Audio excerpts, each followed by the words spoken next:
pageantry of college football on display tonight. The home opener for Kennesaw State University and the first home game for the new head coach Jerry Mack as the Owls take on the upset-minded Merrimack Warriors out of the FCS. Welcome inside the newly named Fifth Third Stadium at Wallens Family Field. Nolan Alexander with the championship wideout Caleb O'Neill. So Caleb, on top of all of this, Kennesaw State has a quarterback battle with Amari Odom and Dexter Williams. But no matter who takes snaps for the Owls, they want to transition from field goals to touchdowns. That's exactly right, Nolan. And the coaches talked about it this week. They want to hit on big plays down the field, create 17% big plays, and also be able to have the big guys move the ball up front within the red zone to get that ball into the end zone. Both quarterbacks are veterans, but new to Kennesaw State, with the quarterback Dexter Williams II transferring in from Georgia Southern. On behalf of this Conference USA officiating crew, Nolan, whenever he was playing against Wake Forest, really came out hot to start the season. Things were a little bit shakier last week, and that's where we brought in Amari Odom. And then Amari Odom for Kennesaw State shined against Indiana, coming in off the bench for the Wofford transfer. He did, and he brought an entirely new dimension to this offense, being able to get outside the pocket, extend some plays with his feet, and really he was kind of more of a new dimension. Dexter was a little bit more vanilla in just running the offense, so we'll see how it shakes out today. We should see both for Kennesaw State. And for more on this matchup and the Owls head coach, let's send it down to the field with Jade Barquette. Kennesaw State. Coach Jerry Mack's resume is elite. He brings so much experience, 21 years of collegiate coaching experience to this Kennesaw State football team, a 3-time MEAC championship. He brings that championship mentality every single day. He told us he wants his team to prepare like pros. That's in the little details they do in practice and the recovery they do outside of that. His team well rested and ready to go tonight, bringing the new era of Kennesaw State football to the fans for the first time. And the atmosphere down here has been incredible, guys. How does it feel up there in the booth? It feels great up here, and it is a perfect night for football, Jade. 83 degrees, but with the sun setting, it feels a little bit cooler as you see Jerry Mack, the new head coach for Kennesaw State, recently of the NFL with the Jacksonville Jaguars. And the one thing that, Caleb, you've really enjoyed about hearing from Coach Mack is what it takes to prepare not only for a game, but how you carry yourself as a football player the other 6 days out of the week. Absolutely, and it ties into multiple pieces of it, Nolan, but it's who you are as a person and how you operate in your day-to-day life. And football is so much larger than life and larger than just a game, and it allows for people to become true young men as they grow throughout their tenure at the university. So Kennesaw State wearing the home blacks today, Merrimack on the road in the whites, and what has been officially deemed a sellout crowd at Fifth Third Stadium. And there's Mike Giannetti, the head coach of Merrimack. We'll talk about his story plenty. He has been with the Warriors for over 2 decades. Still calls the defense, says, it juices me up. I love trying to frustrate the offense every week. Absolutely, and he's a guy who loves to bring the energy himself. He's larger than life, he's powerful, and he's excited about football. And we are underway in the side. Britton Williams handling kickoff duties today, and the opening return is fumbled by Merrimack, and Kennesaw State buries the Warriors inside the 15. So a nice play on special teams for KSU to lead it off. We do have a flag on the play on the fumble and return by Palmer. And in that area, it may be potentially a block in the back or a hold, what I would presume. During the return, holding, number 11, have the distance penalty, be first down, Merrimack. Jeremy Tate, our referee, and penalties were a concern for Merrimack last week. And we'll see if the quarterback can try to engineer an opening drive for the Warriors. Aiden Pereira, second year as a starter for the Warriors. And Aiden, again, another dynamic quarterback himself. He can run, he can throw, and he's played a lot of football. So he's gonna make some good decisions here to start the game. Deep in his own territory to open up for the Warriors, coming off a 24-point win against Division II St. Anselm last week. Sends his tailback in motion. And he goes down in the backfield. Kennesaw State opens it up with a sack on the opening play. Marcus Patterson gets to the signal caller. Great play by that young man right there. Watch him here on your far left. He fakes outside, cuts underneath, catches him as as the quarterback steps up in the pocket, great job, textbook move there on the edge. The defensive coordinator, Mark Mattielli, called him the heart and soul of the defense for Kennesaw State. They have loved what they've seen out of the front four, especially with Adam Watkins, Tylon Dunlap, 97 and 5 that you see right over the pigskin. And the interesting thing about those four, and even the 8 that rotate in and out, Nolan, is as they play, they all get better, and there's unnoticed stops, unnoticed holding gaps that nobody even sees. Snap out of his own end zone. Handoff goes to Brendan Wyatt, who has no real estate along the right side. It'll be 3rd and long for Merrimack in the opening drive. A whole parliament of owls there for KSU. We talked about the front four. That was about the front 10 right there, Nolan. That was almost all of them. See Barrett Hobson, the leader at linebacker for the Owls. Jerry Mack raved about his preparation, and he helps put Merrimack in a 3rd and long. And we'll see how prepared they are here, Nolan. One of the things that coaches on each side like to enforce throughout the week and really reinforce as you get closer to game day is 3rd downs, right? Both sides of the ball, both teams, 3rd downs are huge from the coaching staffs. Merrimack 9 of 13 in those situations last week. Pereira airs it out one-on-one down the left sideline. Oh, at the 40-yard line, and that's snared for a 1st down. Hayden Fisher pulls it in for the Warriors. Huge play there by Fisher. You see Pereira play action, drop back, and just airs one out for his boy on the edge.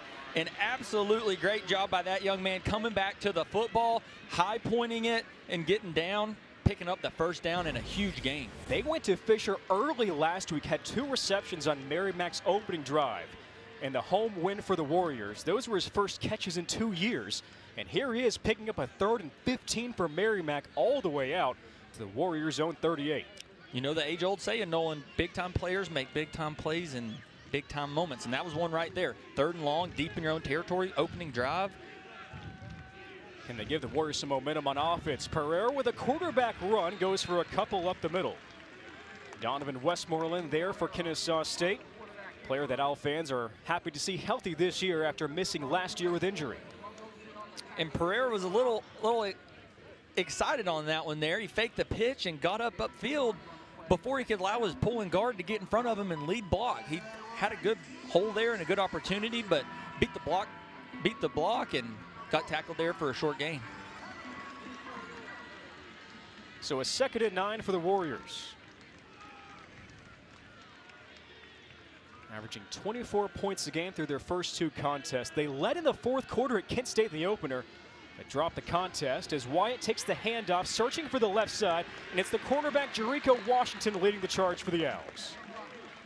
And Jericho's been a lockdown corner for the majority of the season already, showing why he's gotten so much attention and love from the KSU coaching staff and preseason polls.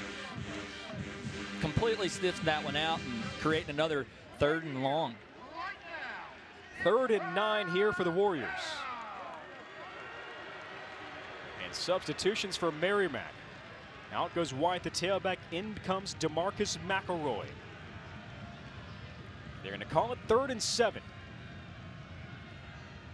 3 receivers and a tight end. Pereira looking for another 3rd down conversion, setting up the screen. McElroy with the catch. He scoots the 45, slips through a couple of tacklers, and let's check the spot. He needed the 48.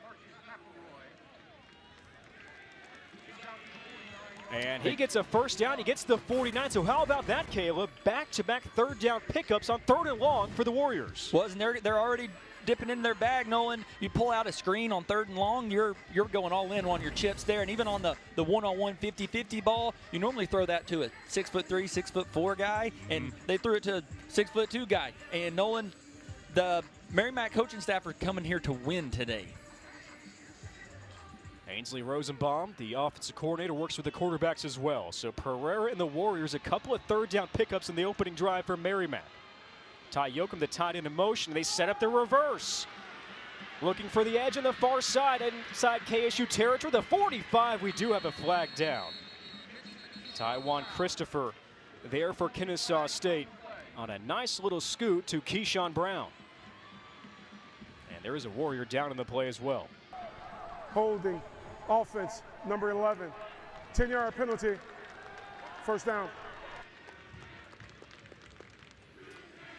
as we said, Nolan, there dipping into the bag of tricks early again with the reverse. And you've seen it across college football. To an offensive player. And a timeout with an injured Warrior on the field. We'll step aside as well from Kennesaw. Merrimack on the move on the opening drive here against Kennesaw State.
Back on the opening drive for Merrimack, a nice reverse is called back for a hold, but you see the offensive lineman, Anthony Aviles, rolled up on in the play, Caleb.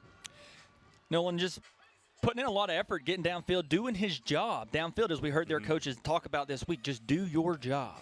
And he was doing a good job of that, and unfortunately, that's one of the things that do happen there on the field in college football is guys play hard, but there's 21 other guys playing hard, and every now and then you get someone rolled up on from behind like that. Well, speaking of doing a good job, Aiden Pereira's done that so far in his second year as a starter for the Maine transfer. He has, Nolan. He's thrown the ball downfield very well. As you see here, 35 completions on 58 attempts for 415 yards. Whenever he sets his sights, he usually doesn't miss. He's picked up 2 third and longs, a 3rd and 15 and a 3rd and 9. This a 1st and 20, pumping, now flushed out to the right. Barron Hobson chasing him, and Pereira remaining alive. That's something that Mark Mattioli, the Owls DC, told us as Westmoreland pushes him out of bounds. He never gives up on a play. He makes it so difficult for defenses. Even if the looks aren't there, he finds a way to keep plays alive. He does, Nolan, and that's what makes it so challenging to learn to understand and scheme against a quarterback in an offense like this. Because just like you saw there, here on the near side, there was nothing doing. They went for a little fake smoke screen up the sideline. He flips his hips, rolls out, gets rolling back downhill and picks up a couple yards. He's rushed for 141 yards this year. 2nd and 22, does lose 2 yards there. Now rolling out to the left, dumps it off, and McElroy, hot potato, can't handle it. Even if he would have caught that ball, not a whole lot of real estate right there being close to the sideline and the KSU linebacker core bearing down on you. But that's a tough mistake to make right there. It can mess with a quarterback or even a receiver's confidence there early in the game, having a slight little mishap like that. You saw an offensive lineman lose his helmet on the play from Merrimack, so all sorts of shuffling up front for the Warriors. Well, they picked up a 3rd and 15 and a 3rd and 9. Can they do it on 3rd and 22? You have single coverage at the bottom of your screen there. Again, with Fisher and Jericho Washington be another one to look for. Play fake. Pereira looks the other way, and it's snared at midfield, and the receiver remains alive a little short of the marker. Nice catch on the play by Jalen McDonald out of Gonzaga College Prep. Pulled down by Juan Silas. OC Ansley Rosenbaum saw single coverage on the outside going man, potentially bringing a blitz for the Owls, and said, hey, let's just run a slant, get the ball out, get it to the midfield, and now we're going for it. So a 4th and 3 here.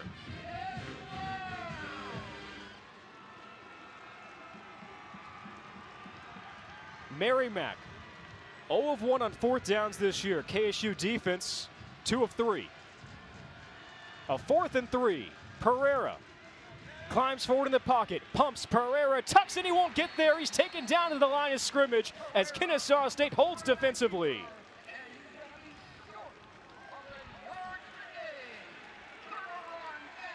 Owls went zone there. Nolan mixing up looks to the veteran QB, force him to run up the middle, and big Adam Watkins shuts him down and doesn't give it up. Daniels and Watkins combine for the stop. Owls take possession when we come back.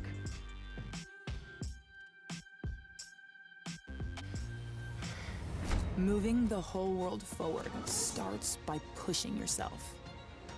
Reaching for the strength to turn what could be into what is. Digging deep, blazing trails, and never going it alone.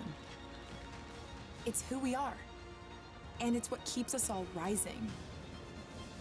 Determination, that's our tradition. At Ed Voiles, we're more than just a dealership. We're about serving others, family, friends, our community, and a family that's had the privilege to serve people like you since 1952. Ed Voiles Automotive, your family of dealerships. When you have more time being a person than a patient, it means more firsts, relationships, and connections. At Wellstar, our network of over 7,000 doctors and nurses design care around your unique needs, so you can enjoy more of what you love. Because one destination for care means more time with the ones you care about most. Wellstar, more than healthcare, people care. In Conference USA, unity, solidarity, and respect are more than just words. They are values to live by. When we embrace our differences, we become stronger and lift each other up. Together, we can be unstoppable. Join us in championing diversity, equity, and inclusion in college athletics and beyond. Now is the time to make a difference. This is our chance to make a better tomorrow, because when we work together as one, we can achieve greatness. Together, there are no limits on us. At Ed Voiles, we're more than just a dealership. We're about serving others, family, friends, our community, and a family that's had the privilege to serve people like you since 1952. Ed Voiles Automotive, your family of dealerships. So Kennesaw State holds on 4th down. We expected to see 2 quarterbacks today, and the first one to trot out is the Wofford transfer who shined in relief of Dexter Williams last week. It's Amari Odom, who's lining up at receiver on the first play. So how about this for KSU? With Coleman Bennett set to receive the snap currently. So a little trickeration here on the opening lineup for the Owls. Seems like the bag of tricks for each side of the field is open to begin the game today. As now Odom shifts back in. Big week against Indiana, 176 yards, no touchdowns, 1 pick. And the first play is a handoff. There goes Coleman Bennett as Bennett bursts through inside Merrimack territory. Huge hole along the right side there, Nolan. Great job. We talked about it earlier. Up front, the big boys moving number 6 right there, number 8 on the kickout block. And then here we go, off to the races, getting upfield, picking up one of those big chunk plays. 5th in the league at 4.5 yards per carry. Dances to the left, and Bennett's wrapped up for a loss on the play. Bryce Warwick out of Springfield Central brings him down. His head coach, Mike Giannetti, committed his work in the preseason as he brings down Bennett for a loss on the play. The speed of this offense, Nolan, is you can't get hung up at the line of scrimmage like that, or you're going to take a loss of yardage or a tackle for loss almost every time you have that happen. And somebody got hung up at the line of scrimmage there before the snap. Looked like a little bit of neutral zone infraction, and a KSU offensive lineman jumped. Oh, no. false start, offense, number 75, 5-yard penalty, second down. And that's on the center, Josiah Chenault.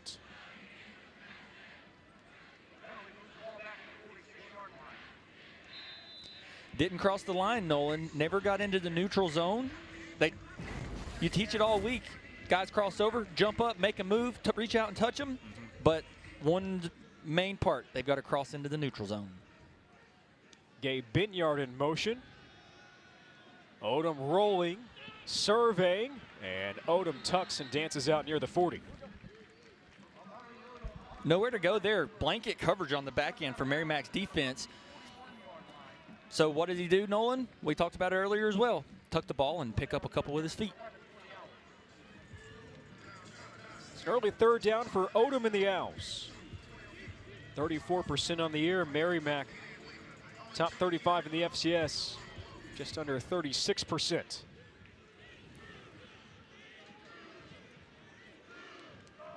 Three receivers up top here, and a 3rd and 10 for Odom, KSU's first possession. Binyard again put in motion. Looking that way, set up the quick screen. And Binyard's taken down for a short gain on the play. Jason Campo, the defensive end, hustling out there. And how about that for a good start defensively for the Warriors? And we heard it from head coach Mike Gannetti this week. His defense flocks to the ball. He wants 11 hats viciously attacking the football, Nolan. And right there, you get the defense spread out with a 3-by-1 look. You think you're going to run a screen and be able to get down the field quickly and maybe pick up a few blocks, but no, a defense that pursues like that, everyone has to do their job on the offense, and the offense didn't get it done there. Joshua, who had pinned 3 inside the 20 last week at Indiana. As this one lands inside the 5, a high bounce, and it's downed inside the 5-yard line. Good play on special teams by Tavion Lawson. Merrimack gets the football when we come back in a scoreless first quarter.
Well, both Merrimack and Kennesaw State field a team. That's about where the similarities come to an end.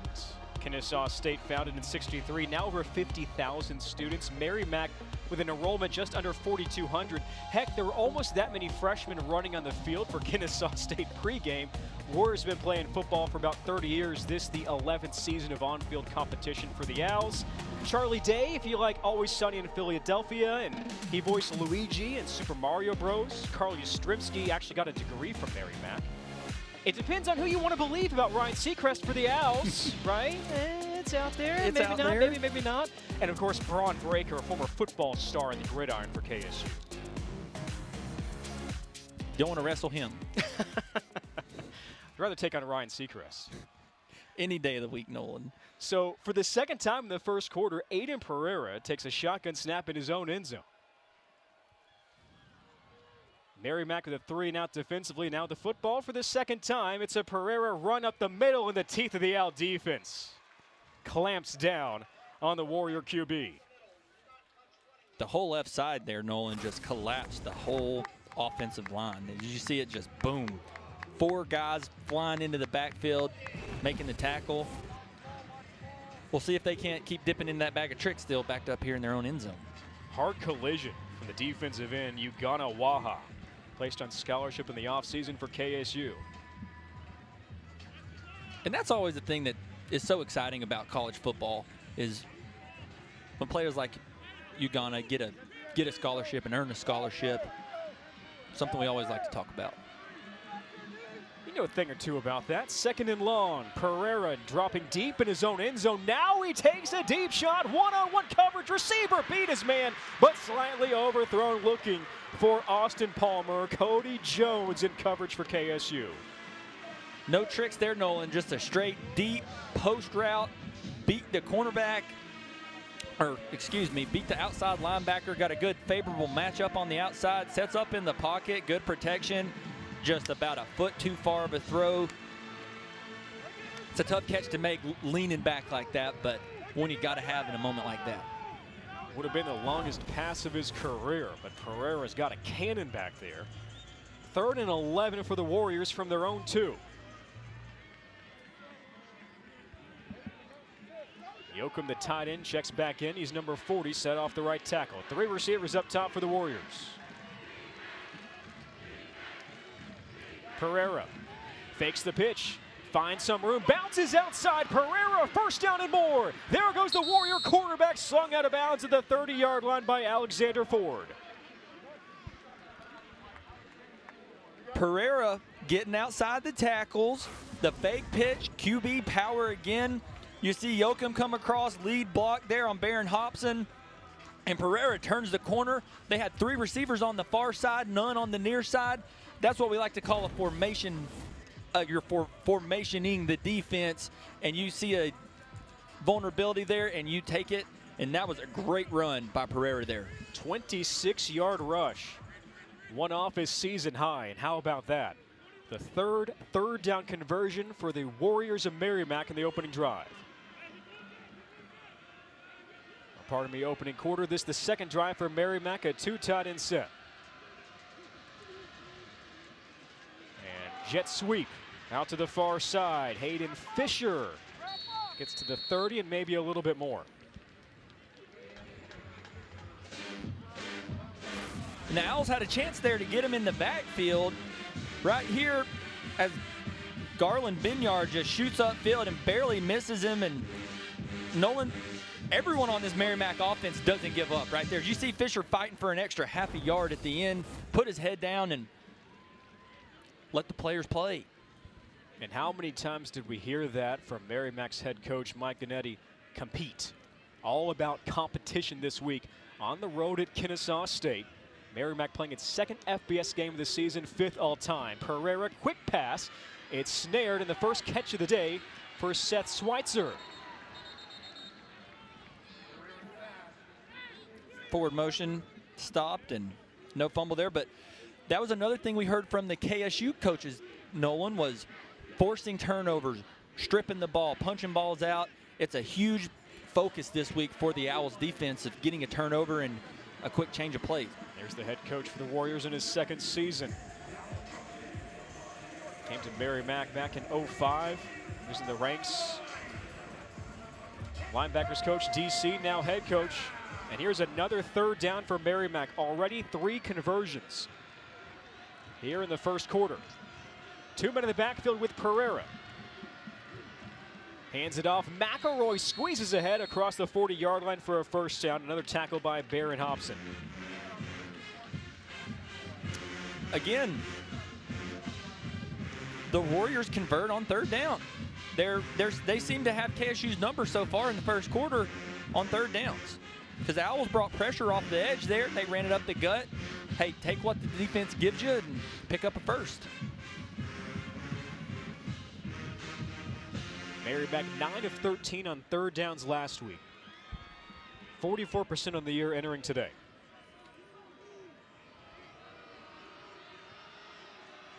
A 1st and 10 from the 40. Handoff Brendan Wyatt along the right side, and he's able to gain a couple.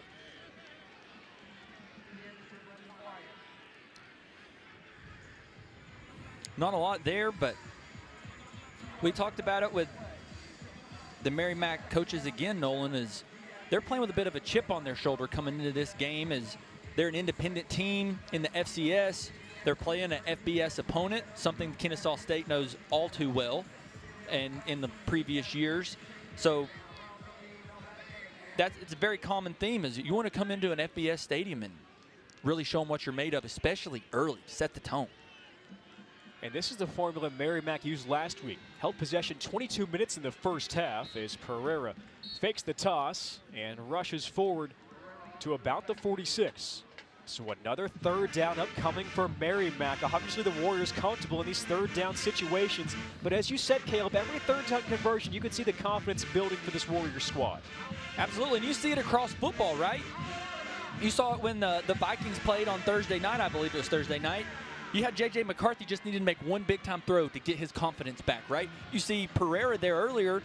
They picked up on that screen earlier. Then he gets loose down here on the goal line. And then here we are again. They run QB power, put the ball in his hands on second down, and then let's see what they're going to do here on third. Two receivers flanked to either side. McDonald in motion. Four-man rush. Pereira breaks a sack, and Pereira's twisted up shy of the first down marker. At the 49, what do you do here if you're Merrimack? Gut tells me they're going to go for it, Nolan. They're right in the area of no man's land of where if you're going to punt it, it's kind of iffy. If you're going to go for it, it's kind of iffy, but it looks like I may be incorrect. Looks like they're going to take some extra time here as the first quarter comes to a close. So Merrimack gets to think over a 4th and 1 at midfield as the Warriors control possession the opening quarter. We're scoreless going to the second here from Kennesaw State.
Start of the second quarter, no score. Mike Giannetti has his Merrimack squad upset-minded today for the second-year head coach. Former all-conference performer at Worcester State. He's been with Merrimack since 2005, and this is the 5th FBS matchup. They've been close, including a lead late on the road at Kent State to start the year, and they're playing well here early on. Caleb looking to go for it on a 4th and 1 at midfield. They are. And there at Kent State, they almost had a taste of success and a taste of victory. They're walking into the city of Kennesaw, Georgia, looking to get a full bite today. So Merrimack going for it on 4th down for the second time already today. KSU held in the opening drive. Pereira, quarterback run, turns upfield, and he's hit in the backfield. Pereira needed the 50, nowhere near it, and it's the senior Garland Binyard shooting in for KSU. Said it earlier, Nolan, big-time players make big-time plays in big-time moments. And that's one right there, the veteran for the Owls, coming upfield and making a stop on the quarterback. As you see here, number 5 missed a block on the edge. The Owls linebackers core scraped hard.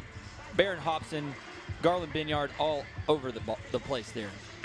2 veterans coming in, combining for about 300 tackles between the two in their career.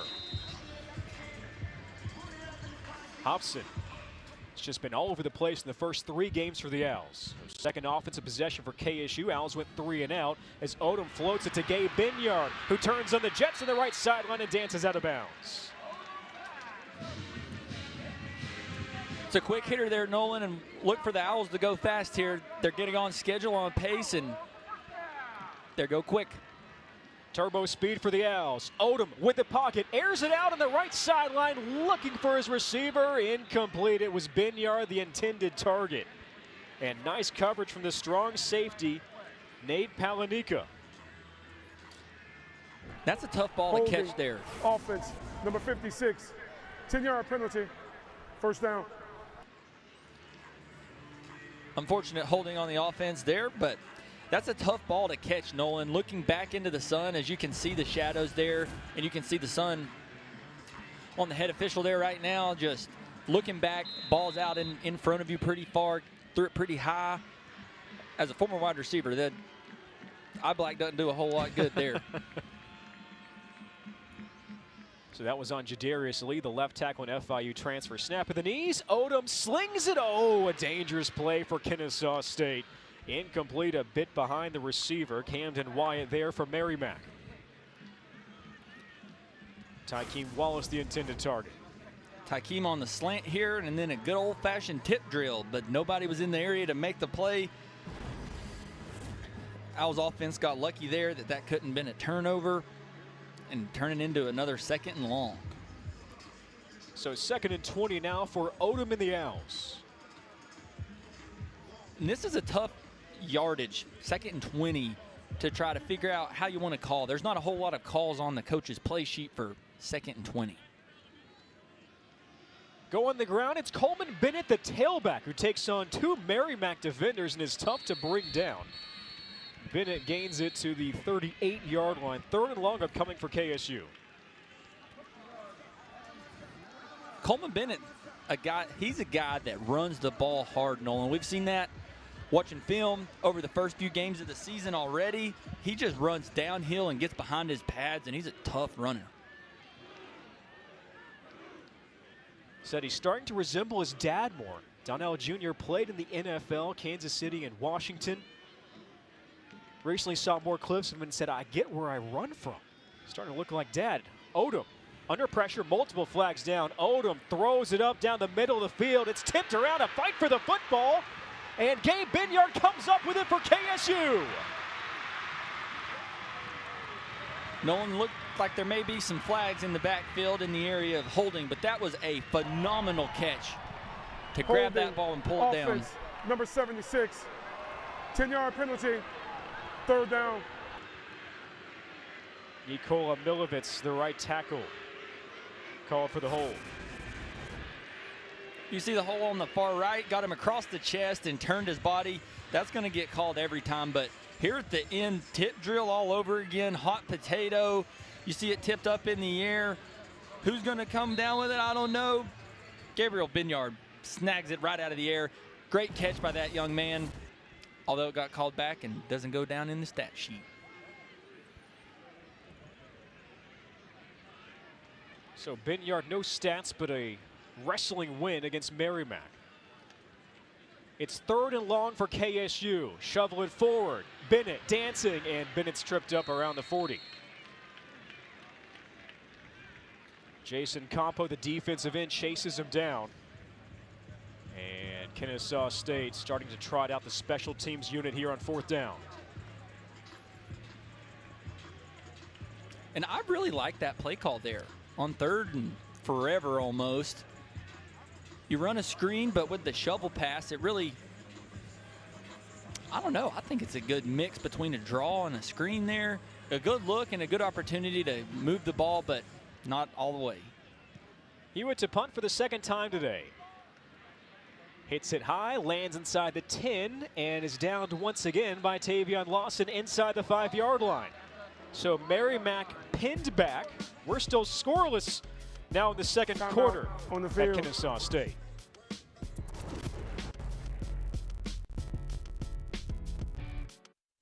We believe in more. More doctors who are highly experienced and highly rated by people like you. More teams of caregivers who are world-renowned and designed around your unique needs. And more expert care and unwavering compassion across many specialties. Because we believe in the power of expertise and empathy. WellStar, more than healthcare, people care. As student athletes, we push ourselves to be our best. On and off the field. When the game is on the line, mental health matters. It's okay not to be okay. Of the 500,000 student athletes in the NCAA, nearly 20% say that they are suffering from depression or anxiety. It's time to break the stigma. Strong minds lead to strong performances. Let's support each other and talk about mental health. Together, there are no limits on us.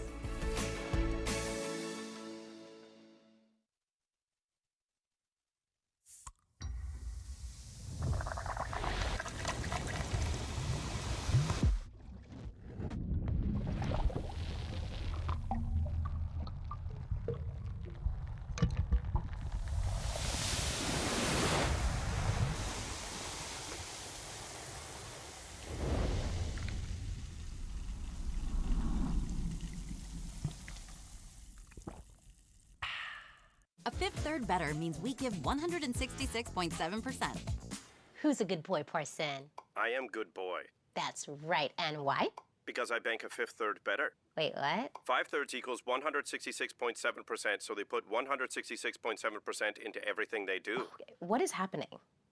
I'll tell you what's happening. Free checking, no hidden fees, and identity theft protection. Now, let's get rid of Cat, please. What? This is banking a Fifth Third Better. Well, Caleb, in some places, the 6 o'clock hour is referred to as happy hour, but today it's scrappy hour. It is, Nolan. The KSU faithful out there tossing footballs in the bed of a fog machine and a truck. Chance to win some money. Interesting take to happy hour here on this fine Saturday in Kennesaw, Georgia. Well, look, Jerry Mack's the new head coach. You'd think you'd bring out a Mack truck there You'd for the think. competition. Maybe a little more Maybe issues. that's week 2. Yeah, maybe. Maybe some issues driving over the drainage system. You know, trucks are a little heavier than just a regular gas-burning truck. Well, speaking of being heavier, this Merrimack offense has exerted its force against Kennesaw State, moved the football well here early on, but 0 of 2 on 4th downs and 4th and short. This is going to be at least the 3rd time that Aiden Pereira will take a snap in his own end zone. He's managed to move Merrimack out of it. Play action, deep drop. Oh, he takes a shot downfield, and he's got his man, Jalen McDonald, but overthrew him for the 2nd time. Another close play for the Warriors. Pereira is in the zone today, Nolan. Almost every ball he throws has had pinpoint accuracy, including that one. You see him roll to the side here, give him a little extra room up front as Owls bring the cornerback, Drico Washington. Perfectly thrown ball there, just straight through the hands of receiver Jalen McDonald. got to have that one, and unfortunately, looks like he may have some issues with his shoulder from hitting the ground there. He was big to open the season, 10 targets at Kent State. 7 catches on the year. 2nd and 10 here for the Warriors. On their 3rd drive, play fake. Pereira dishes it down the middle, a first down, and then some more. Another snag for Hayden Fisher and the Warriors. Again, Pereira is lights out so far here in the first half. Every ball, except for maybe one that he has thrown, has been lethal to the KSU defense so far, and including lethal. He's been lethal with his feet earlier as well. As you see it here coming into the right side of your picture, just slows him down so he doesn't get teed off on by the safety. Fantastic ball there by Pereira. Young man's playing some football here. See why he was the 2021 Gatorade Massachusetts State Player of the Year for Central Catholic. About 10 minutes down the road from Merrimack's campus. 1st and 10. Short pitch. Wyatt tripped up, and he only gets to the 20. 5 Hamilton for the Owls came screaming in, but great play right there by Wyatt to slam on the brakes, hit the, I don't know what button that would be. Would it be Y or B or a combination of the two to bunny hop right over him and try to make something out of nothing there as the KSU defense was all over him. Hamilton and then Jaden Kelly for Kennesaw State. Loses 4 of the play, 2nd and 14 for Merrimack. Again, the Merrimack coaching staff not afraid to take a shot behind the sticks. I wouldn't be surprised if they tried it again here. Fisher sent in motion, and the play's blown dead. False start, offense, number 89, 5-yard penalty, 2nd down. It's on Cade Callahan, the tight end. And you see here, Pereira wasn't liking where Hayden Fisher was lining up, shouted at him, hey, you got to come in a little bit closer.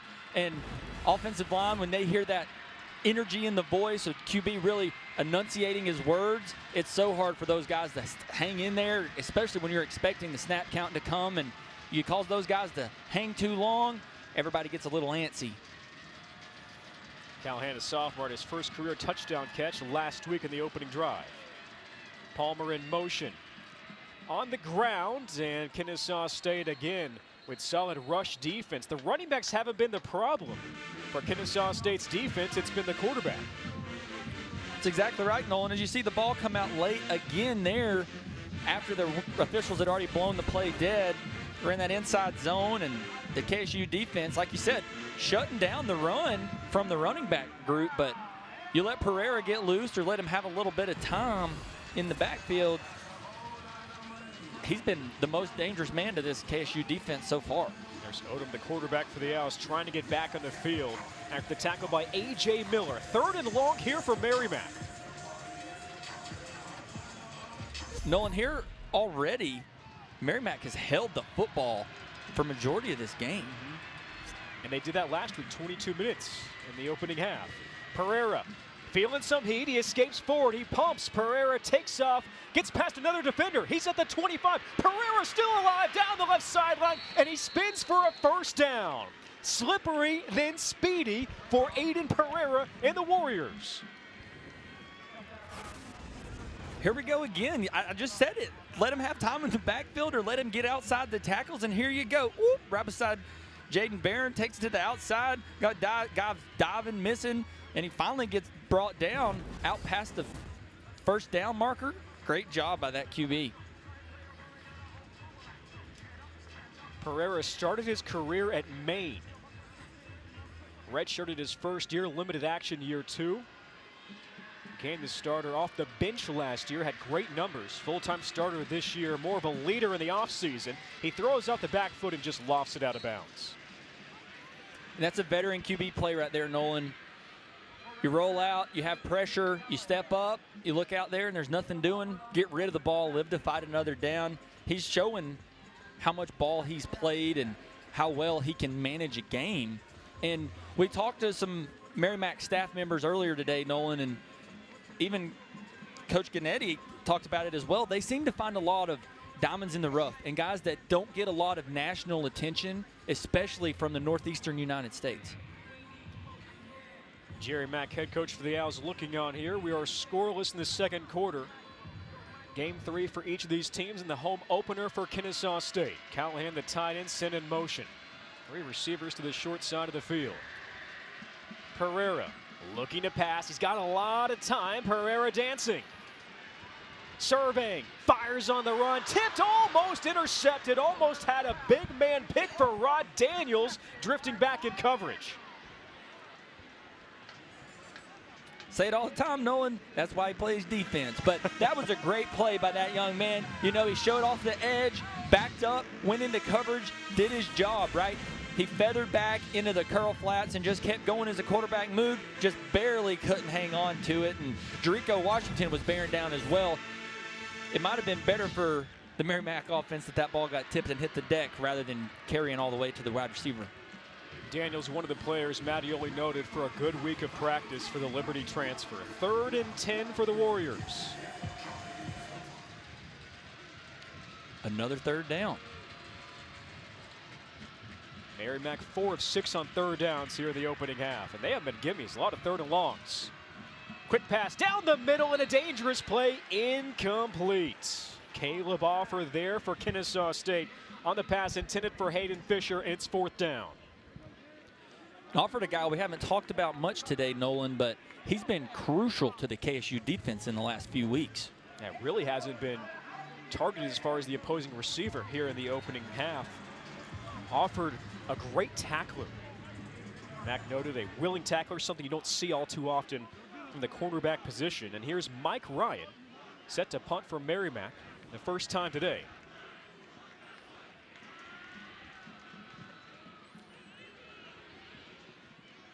Lands, takes a Warrior bounce, out of bounds, and curls out near the 15. So KSU with the football. Following the Ryan punt, we're still looking for a score here in the SAW. Pereira, good so far, just in and out of the receiver's hands.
Second stanza, Nolan Alexander with Caleb O'Neill. Kennesaw State running a few more plays per game so far here in 2025 with a new offensive look.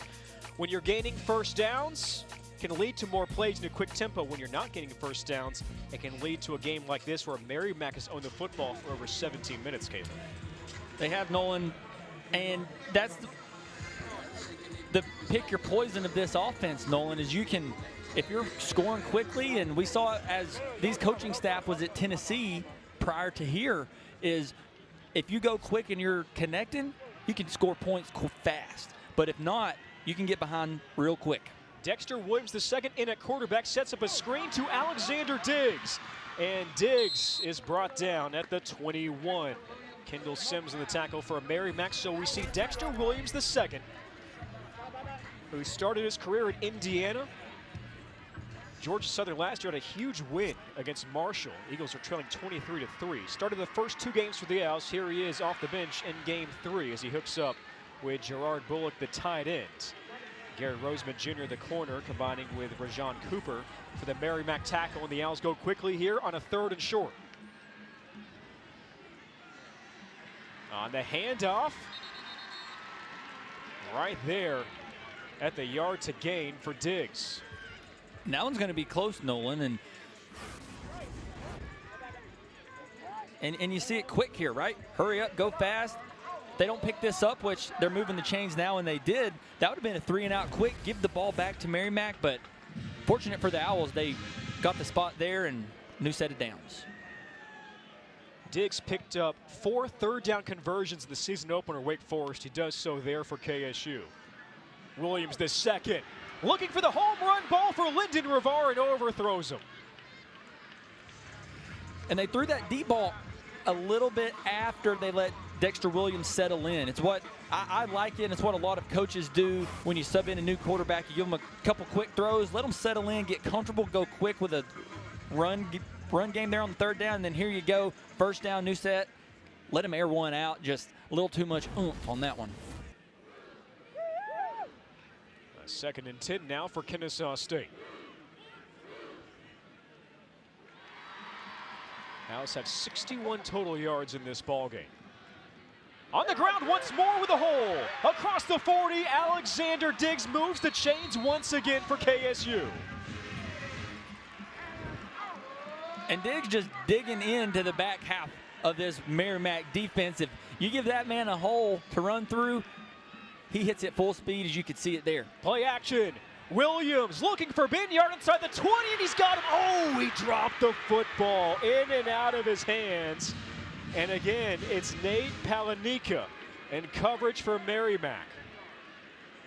And there's a chance they may call this a catch and fumble out of bounds. As we see it here, Binyard catches it, takes about a step, maybe 2. Ball comes out going down. They may take a look at this one. The ruling on the field is a completed catch. Oh! Forward, fumble, out of bounds. The ball will be brought back to spot the fumble. His 1st down, Kennesaw State. So how about that as the Owls hustle to the football. Binyard with a catch and a fumble forward out of bounds. And now they will review it. After a quick review, it's been determined it's an incomplete pass. It's 2nd down. Got to go fast, Nolan. If you want a chance to keep that one out of the review booth, you got to get quick. And Amari Odom was running down the field shouting the whole time, you got to go, you got to go. But we'll look at it again here. Just in the pocket, clean, beautiful ball. Great job catching it on your outside shoulder. That's textbook. Did you see it here again? Catch it on your outside, shield the defender, but he had an arm in there, turned him, got a hand on the football. On a missed opportunity for a huge play there.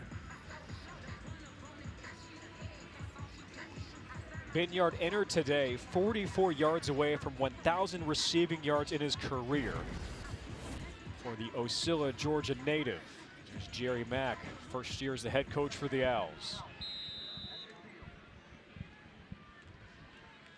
So 2nd and 10, Diggs in motion, dish it to him. Diggs is wrapped up at the 49 of Merrimack. Rajon Cooper, a good play in the perimeter for the Warriors. And that play there, Nolan, it's a quick hitter. You want to get out leverage the defense. You want to get your body outside of theirs, circle the defense, and get upfield. 3rd and 8, quick pass on the edge. A nice catch and run after the play by Tykeem Wallace, who loses the football out of bounds. Then a late flag comes in. And Dexter Williams got the ball to the speedster, Tykeem Wallace. Picked up the 1st down, but defender came flying in there. They might rule that. They might try to call targeting on that, potentially. I doubt it, but put his helmet right on the football, just as you see every week of a ball getting knocked out, or maybe his shoulder, but head hunting from the Merrimack defense there. Personal foul, targeting, defense, number 9. Plays under review. You called it. You were spot on, Caleb. That's called on R.J. Chapman, the Towson transfer and Maryland native. Let's see. Great job coming back to the football by Tykeem Wallace there, but oh, there it was. Did you see that? Head-to-head contact. Didn't seem there was much launching, but most definitely some contact to the noggin there, and that's going to get a flag every time. They're at least going to look. Kennesaw State wants to move at a high tempo. The past few plays, it's been so choppy here for the Owls. It's a first down, targeting the call against Chapman. And there you see the ball coming out. And that's such a tough call there and a tough look, because as a defender, it's so hard to dodge once you're fully committed and you're playing with the effort and intensity that Coach Gennady wants them to play with on the Merrimack side of the ball. And then on top of that, you got Tykeem Wallace, who's fighting for extra yards, trying to spin out of that tackle to where he can break it down the field. And the levels of the body, the levels of the head, it's so hard to judge that, to adjust in real time.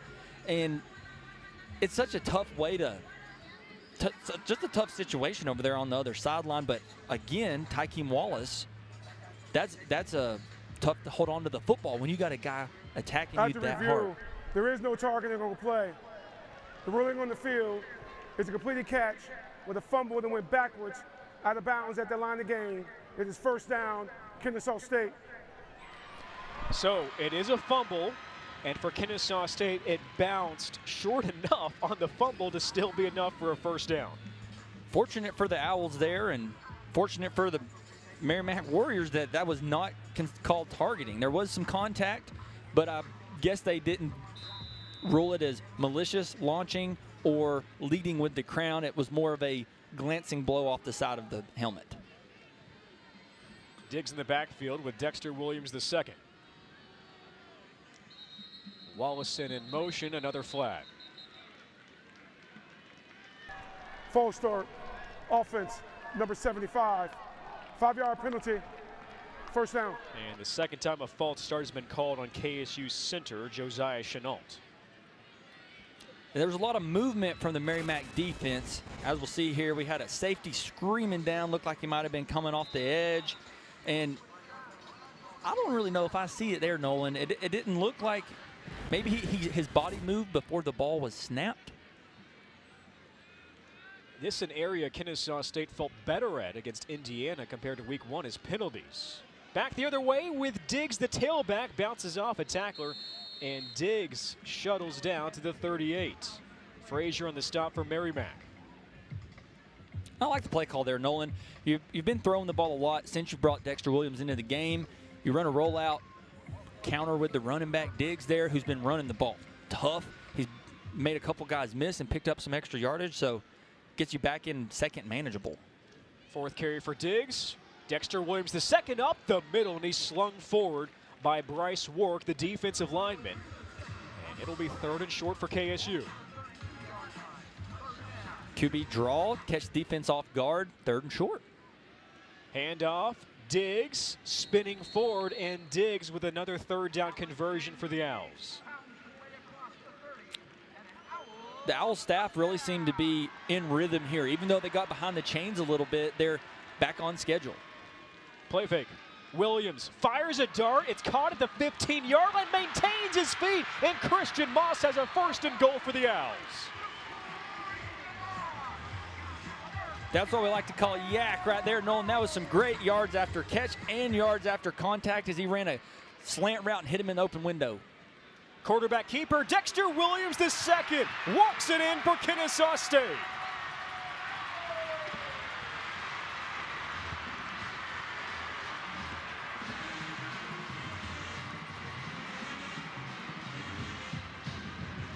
The first offensive drive for Dexter Williams II in the ballgame, and he leads Kennesaw State right down the field on a long scoring march, capping it off with a quick score.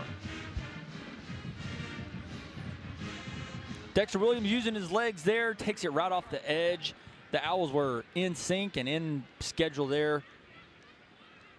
Put together a good drive. Low snap picked up by Hewitt, and Britton Williams on for the PAT for Kennesaw State. 7-0 Owls. Offense moving quickly. Williams II finds Christian Moss. Yak yards for Moss. On the field. Then inside the 5. Number 5 calls his own number, and the Owls go on top here in the first half.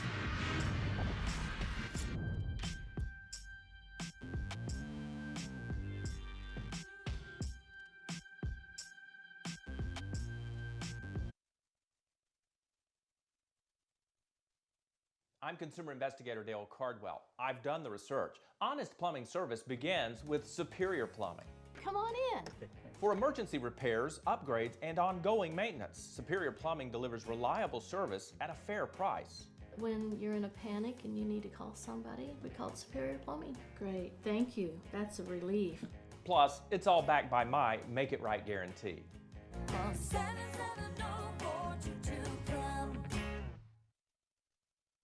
As student athletes, we push ourselves to be our best. On and off the field. When the game is on the line, mental health matters. It's okay not to be okay. Of the 500,000 student athletes in the NCAA, nearly 20% say they are suffering from depression or anxiety. It is time to break the stigma. Strong minds lead to strong performances. Let's support each other and talk about mental health. Together, there are no limits on us.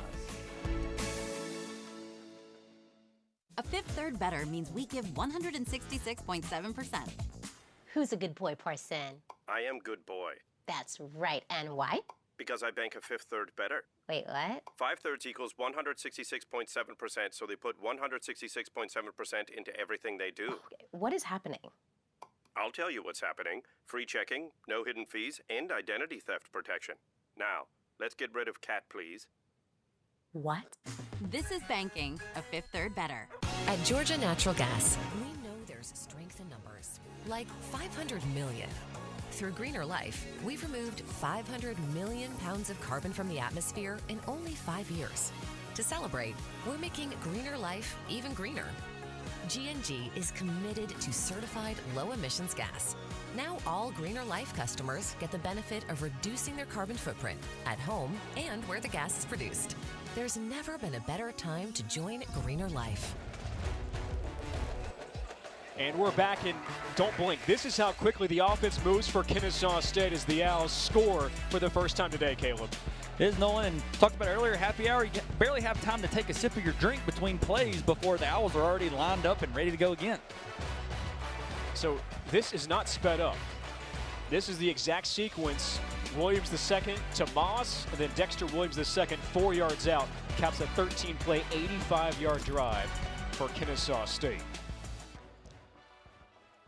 So Britton Williams to kick it off for Kennesaw State, not Daniel Kinney, who was not spotted in warm-ups today. So it's Williams who started the year at kicker as the Warriors bring it out and get to the 25-yard line. Bit of a seam there up the middle.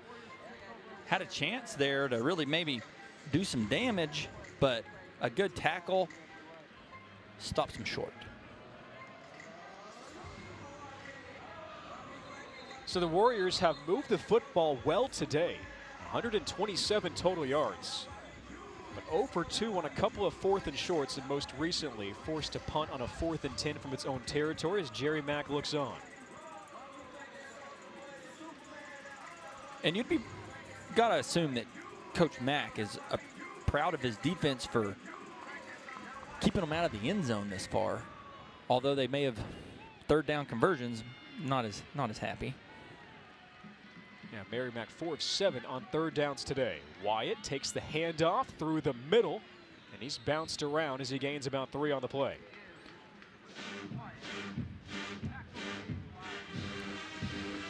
Again, the KSU linebacking core at the heart of that tackle, but you see right there on the screen, number 95.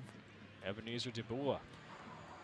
Just plugging up the middle of that offensive line and may have gotten drove back just a little, but came off his block, made a tackle. 2nd and 5, 2nd and 6 now. Second and 6 for Aiden Pereira and the Warriors. We talked about it earlier, but they got into formation and out-leveraged them when Pereira had that big run. Shifts like that are what they're trying to get back to. Pereira across the middle, caught by McDonald. The first down, and McDonald zips ahead near the 45-yard line.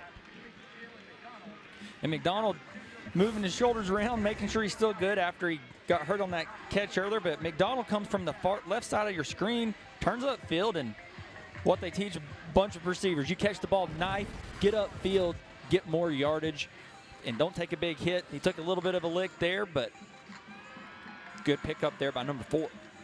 Looking like his uncle Julius Jones, second-round pick for the Cowboys from Notre Dame. And he gains a first down for the Warriors all the way out to the 44. 3 minutes left in the first half. Blitz coming. Pereira to the left side, bounces ahead. And Pereira so tough to bring down today. A more than capable runner for the Warriors. Jaden Grimes, the sophomore, and the stop for KSU. Pereira, you see him, the back of his jersey there, he's dirty.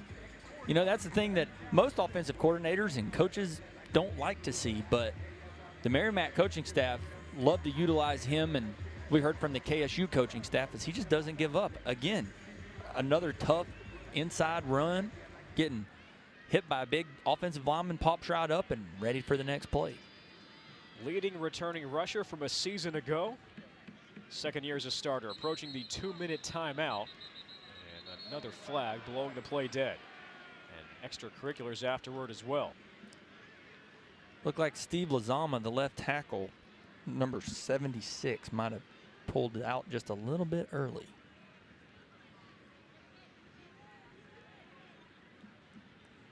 Right to the snap, false start, offense, number 62, 5-yard penalty, second down. They gave it to his teammate, Lakeem Steele. 6'2", 300 sophomore out of Williamstown, New Jersey. It's a little bit quick. It looked like it was both of them. Just Lakeem happened to get picked out of the crowd. I feel like you don't see this many procedure penalties come the third game of the season. I'm talking about both sides. This is the 2-minute.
Thank you.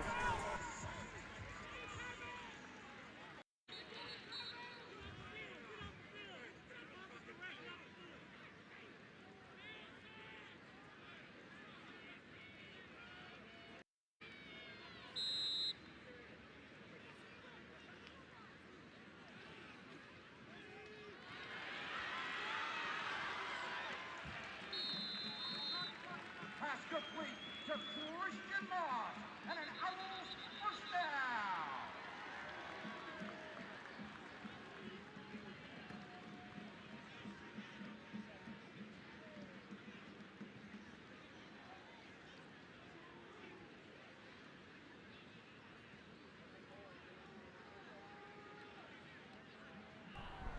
Delay a game. Defense number 9, preventing the ball.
Second down for the Owls.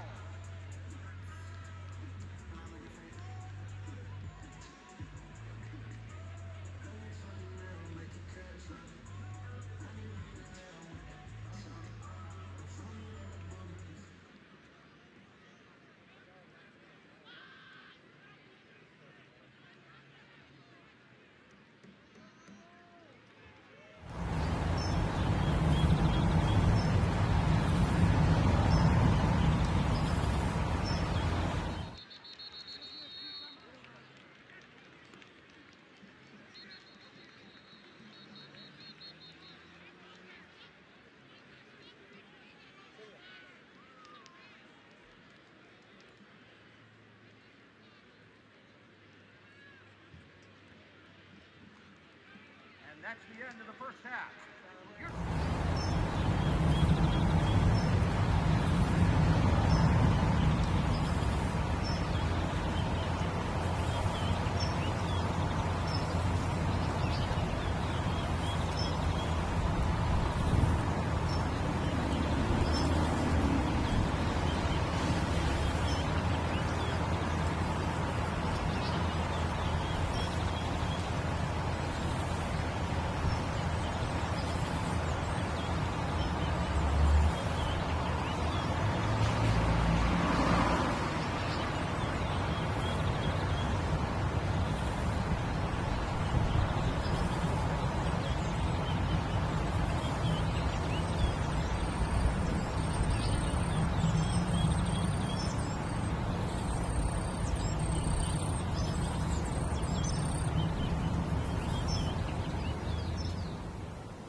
halftime here at Fifth Third Stadium at the newly named Wallace Family Field. 7-0 the lead for Kennesaw State in its home opener. We apologize for those technical difficulties to close out the first half. Nolan Alexander here, the championship wideout, Caleb O'Neill. And Caleb, well, we didn't miss much to close out the first half. A punt by the Warriors. Kennesaw State ran out of time driving inside the 30-yard line. But you look at the first 30 minutes of play, an inspired effort for both sides. Absolutely, Nolan. And we've seen, like you said, both sides. The guys flying to the football, guys fighting for extra yards. Very inspired and very driven football team come out on top. But fortunately for the Kennesaw State Owls, they're up 7-0. Let's take a look at that scoring drive for KSU in the 7-0 lead. And it was the first drive for the quarterback Dexter Williams II, engineering a long, successful drive over 10 plays. Oh, yeah, and narrowly escaping a fumble there, and then you get the ball out quick. Then you get the quarterback to be able to use his legs, add a little bit more dynamics to this offense, and then here we go again, finding another open hole, pushing the ball downfield, getting the ball in the hands of Christian Moss, who makes a play. And then what do? You see that they're attacking the downhill on the line of scrimmage. Let Dexter Williams II pull the ball, get into the end zone, and use his legs once again, adding to the dynamics of this offense. Tail of the tape in the first half. Going into halftime, I asked him, controlling the football there offensively. Those possession times are actually a little bit off right there. Merrimack held it for over 20 minutes. Total yardage about the same. Merrimack's done well on third downs to keep the Warriors in this one. They have, Nolan, and that's as long as football has been around, third downs are crucial, and Merrimack has done a very good job holding the football, third downs, and you never know what could happen. Let's go down to the field for Jade Barquette. guys, I talked to a frustrated Coach Mack going into halftime, and I asked him what he needed to change on the offensive end. He said, we have to stop those penalties. And at the end of the day, just calm down and take a breath. On the defensive end, though, holding them to no points on the board in that first half, he said we have to do a better job of finding a way to tackle this quarterback. His team not doing a good job on that third down conversions, getting them off of the field. Going to look to do more of that here in the second half. Nolan?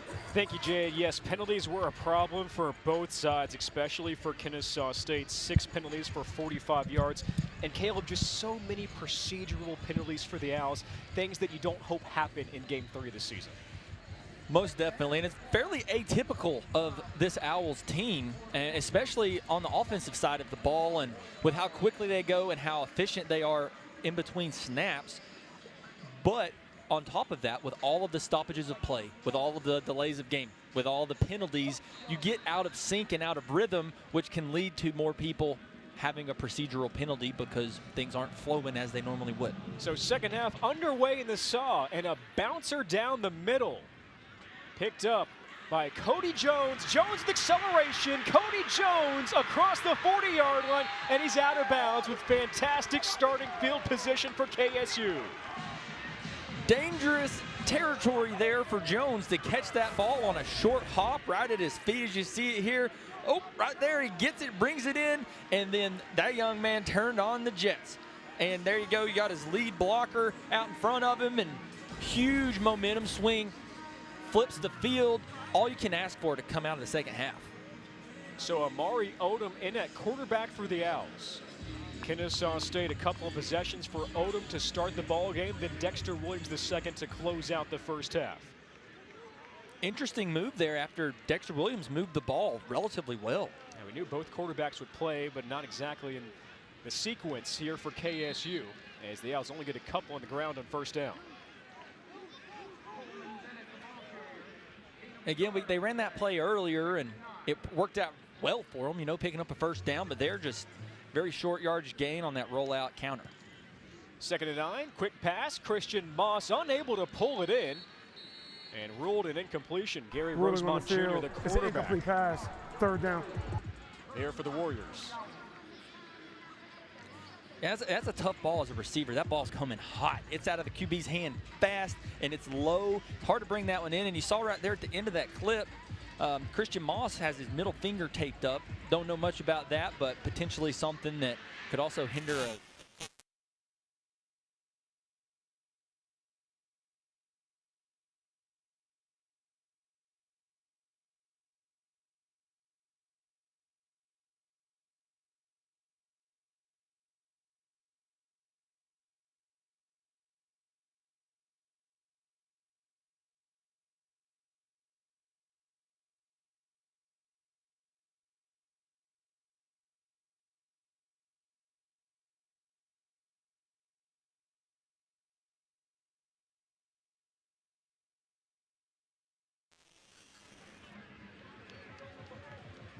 And with how hard each of these teams have been playing, Nolan, there's a lot of passion, a lot of emotion, a lot of energy. And it goes back to something that Coach Jerry Mack talked about in controlling your emotions, preparing, and doing your job and not doing any extracurriculars. And I don't know if this is on KSU. It looks like it may be as they're walking them back. But as a young man, you got to be able to harness that and take it out between the whistles.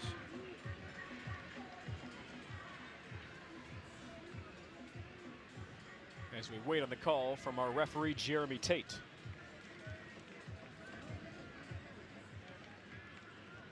After the play was over, unsportsmanlike conduct, offense number 6. After the 15-yard penalty, it's 4th down.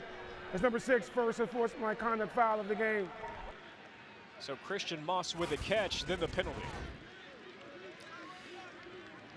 Yeah, and we'll see here exactly what was going on. And he looks like he might have got hit there by one guy and then retaliate, and second man gets called every time.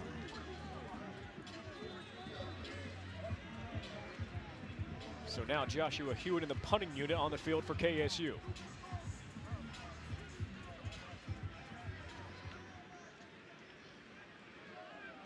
Bryce Golette back to return. High punt. And bounces inside the 15-yard line and tumbles out of bounds. So nice defense there for the Warriors after Kennesaw State's Cody Jones returned the opening kickoff across the 50-yard line. Merrimack holds, and here's Aiden Pereira, who had an impressive first half despite Merrimack not being able to put up any points. He did, Nolan. Put up 61 yards on the ground in the first half for the QB as the leading rusher there, and 68 yards, 5 for 11 through the air in the first half. You know, that's narrowing down on 50% completions, and probably at least 4, if not 5 of those 6 completions hit the receiver's hands or went straight through the middle of them. So numbers could be higher for the junior quarterback out of Auburn, New Hampshire, just across state lines. Pereira feeling some heat, able to get out of his sack. He remains alive, and he's finally drugged down. He does lose a yard in the play, but could have been more as Kennesaw State finally gets to the QB. And he's no stranger tonight, Nolan, of being in or near his own end zone, right? We see it there at the back, the depth of his drop. He was at the 4-yard line and almost made it back to the line of scrimmage, but as we've seen all night long, the Merrimack offensive staff seem to come up with big play calls here, deep in their own territory behind the sticks. Loses a yard in the play, 2nd and 11 for the Warriors.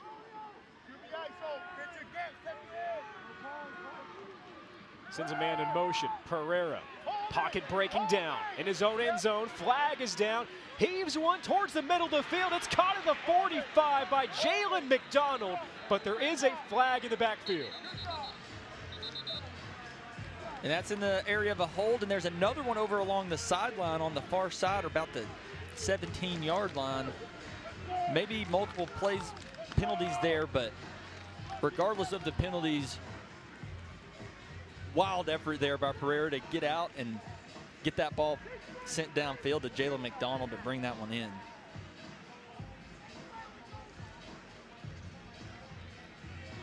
We have 2 fouls in the play, both on the offense. An eligible player downfield, number 61, that penalty be declined. Holding, number 76, half the distance penalty, 2nd down. So the Warriors pushed back even further.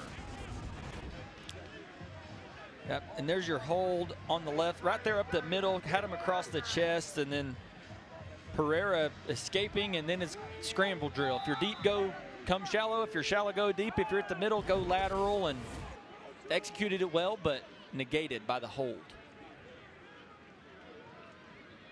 It seems like every deep bomb from Pereira goes to McDonald. Only has a couple of catches to his name here tonight.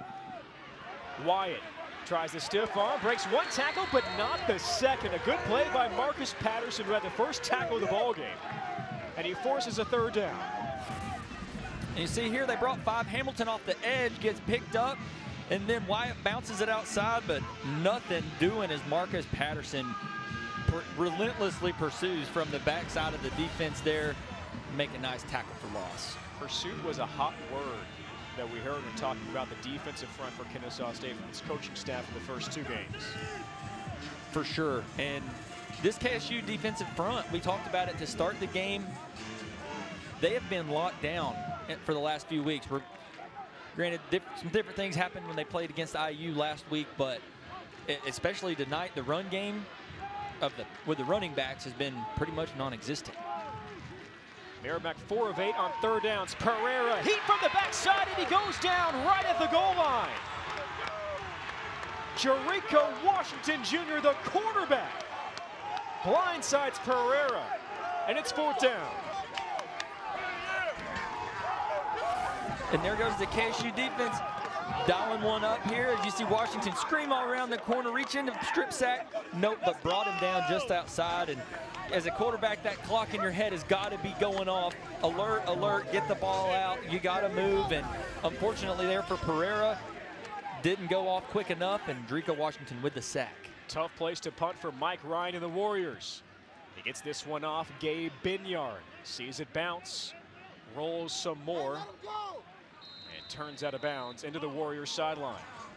A 40-yard punt, and KSU gets the football here. Timeout. After its defense comes up big. Jericho Washington Jr., the quarterback, getting in there for a sack. Owls football, and they've got the lead here in the 3rd.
Third quarter action from Kennesaw, Georgia, as Kennesaw State hosts Merrimack in its home opener. 7-0 lead for the Owls, and a quarterback battle on display here tonight with Amari Odom and Dexter Williams II for KSU. Caleb, what have you seen so far?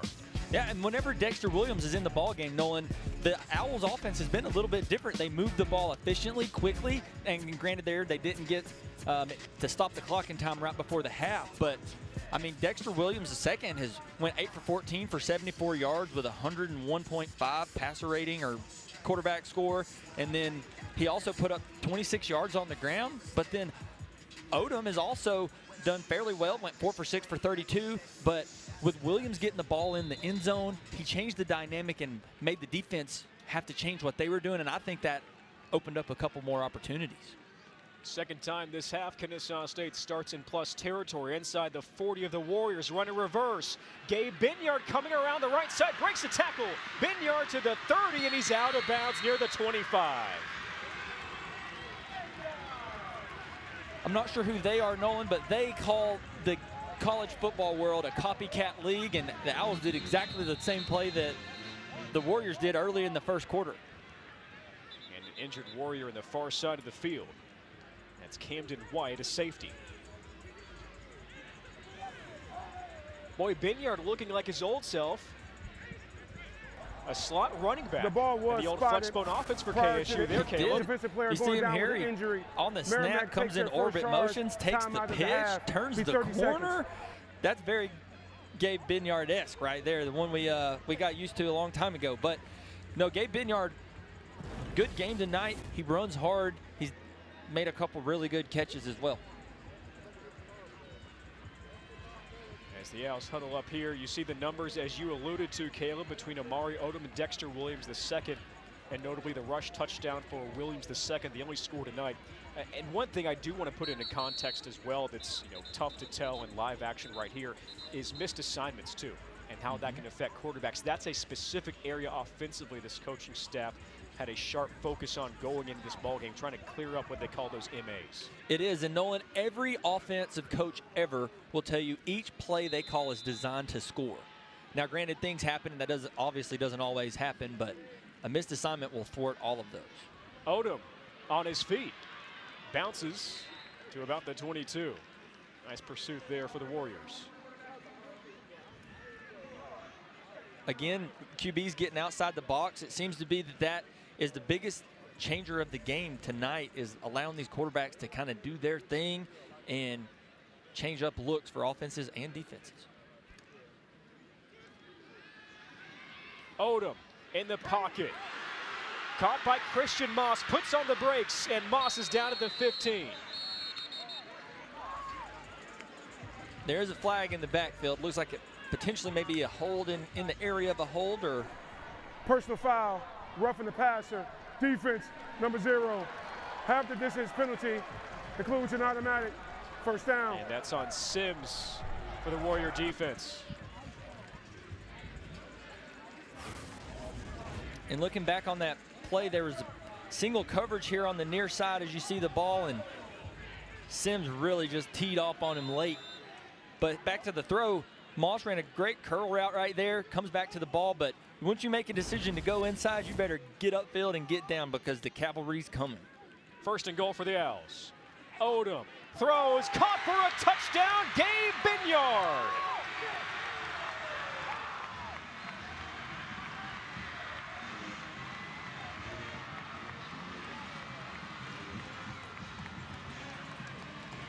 Odom to Binyard.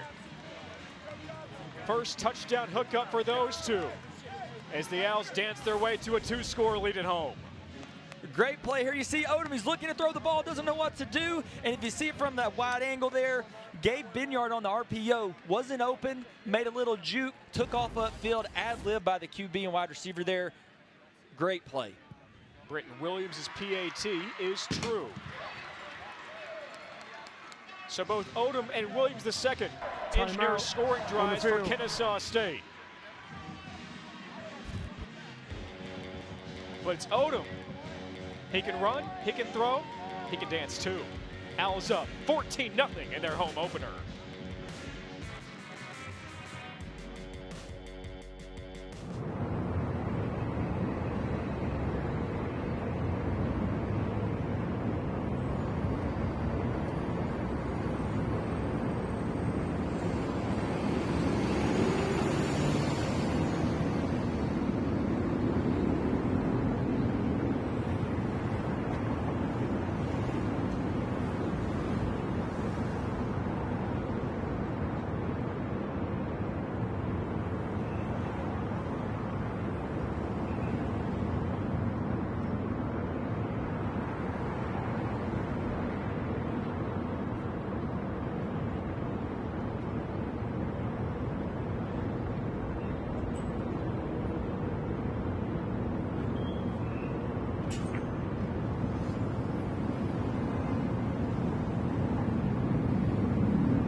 Kennesaw State extends its lead in the home opener at Fifth Third Stadium, 14-0. Owls over Merrimack. Nolan Alexander, Caleb O'Neill, Jade Barquette with you. And what a solid scoring drive there for KSU, led by Amari Odom. Absolutely, Nolan, and that's the purpose in this KSU coaching staff of rolling in multiple quarterbacks between Odom and Dexter Williams II. And that you get a different type of spark, you get a different type of look that the defense gives you, and it allows you to play to each strength of the different quarterback as the drives continue. Brenton Williams with the kickoff for KSU, and the Warriors bring it out. And Palmer stops shy at the 20-yard line. And for more on the Owls quarterback, here's Jade Barquette.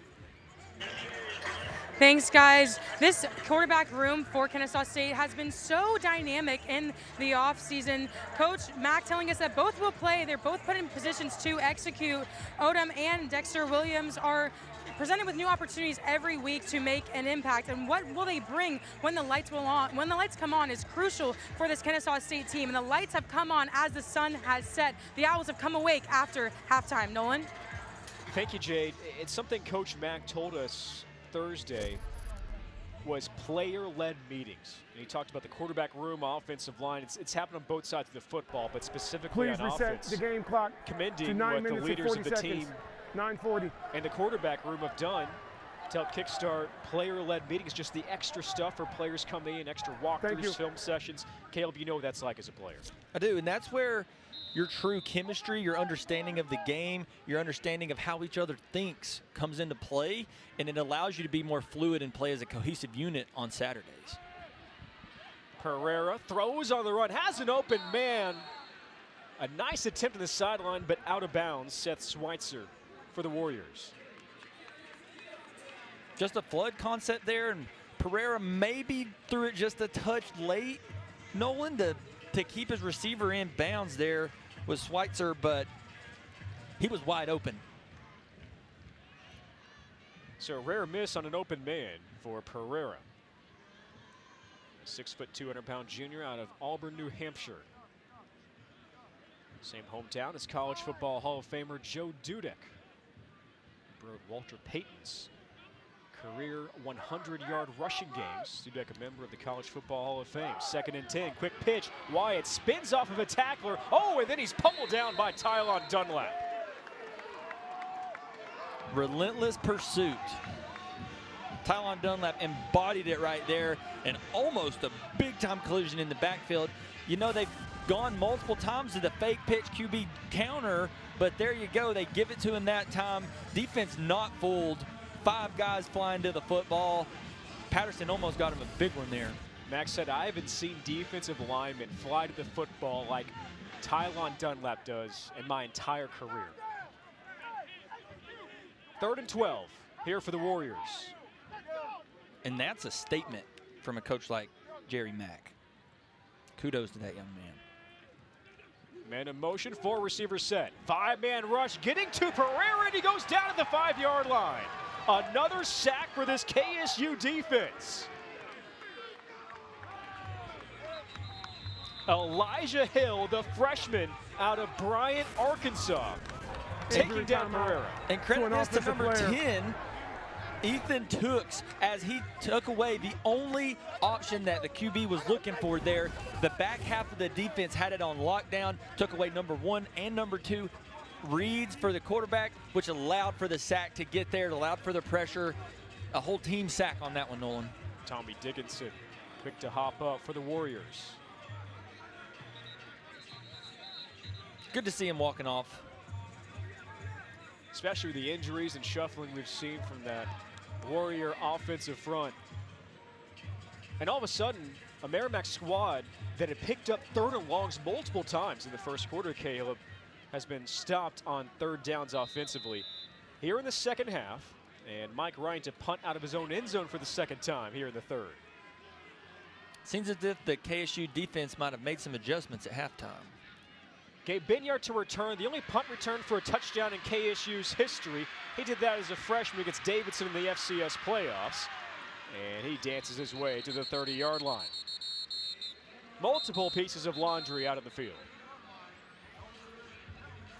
Yeah, it's in the territory of a block in the back on that one, but a low line drive punt like that is dangerous to a return unit in that. During the return, holding, receiving team, number 31, 10-yard penalty, will be first down, Kennesaw State.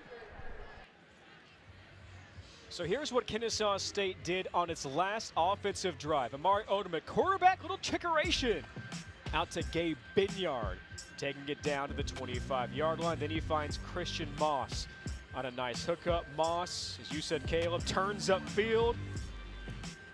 Owls play fake. Odom, showing what he can do, hooks up with Binyard for the touchdown. That quick and easy for the Owls offense. Little Caesar's hot and ready, quick, fast, and in a hurry. So Odom in at quarterback for the third series for the KSU offense here of the third quarter. Alexander Diggs is his tailback. And he hands it out to Diggs with a hole. Diggs spins forward and crawls his way to the 36-yard line. RPO there, and Odom just let it go. That's all you got to do. If the guy doesn't move, you stay square to the line, let it go, and let your man like Diggs run downfield and pick up 9 yards on first down. Gives you all access to your playbook. Quick pass, Binyard, a catch at the 30 is quickly wrapped up by Jabari Eagles. Again, the Owls going incredibly quick. Get the ball out to your playmaker in Binyard and see what's next. Odom feeling some heat, lofts it to the end zone, contact and flags. Nasir Maryland in coverage against Tykeem Wallace.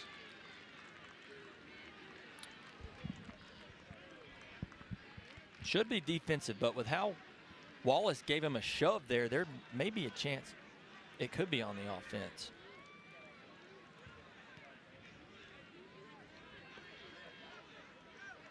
Our head official there asking for the jersey number. Pass interference, defense, number 3, 15-yard penalty, automatic, first down. And that's on Maryland, who had an interception last week in the Warriors win. Yeah, there's a lot of contact impeding the direction of the receiver there, and not much you can do there whenever you run directly in the path of the receiver and impede him from catching that football.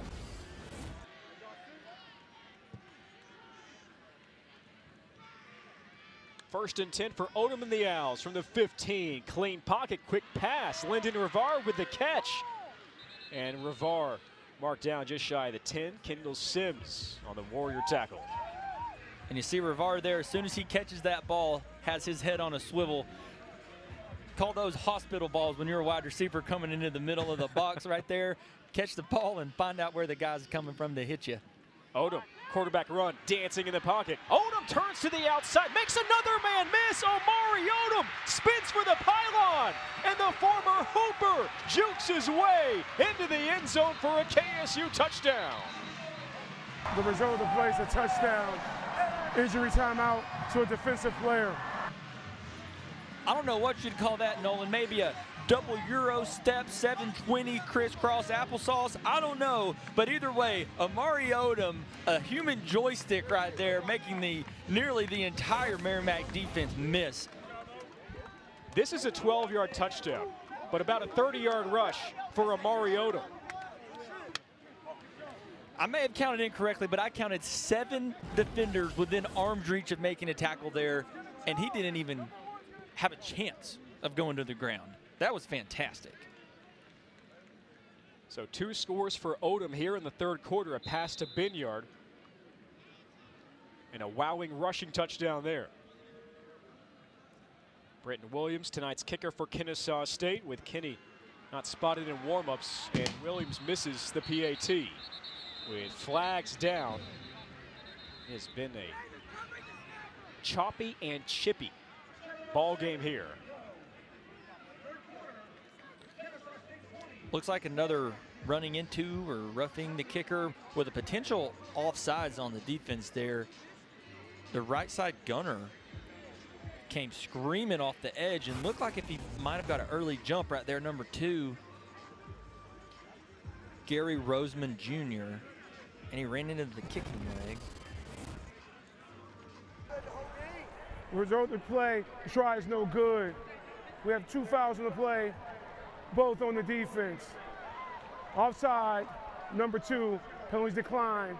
Run into the kicker, number 2. Have the distance penalty, the try will be from the 1.5-yard line.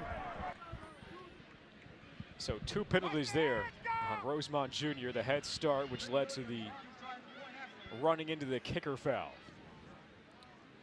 When it rains, it pours there for Rosemont Jr.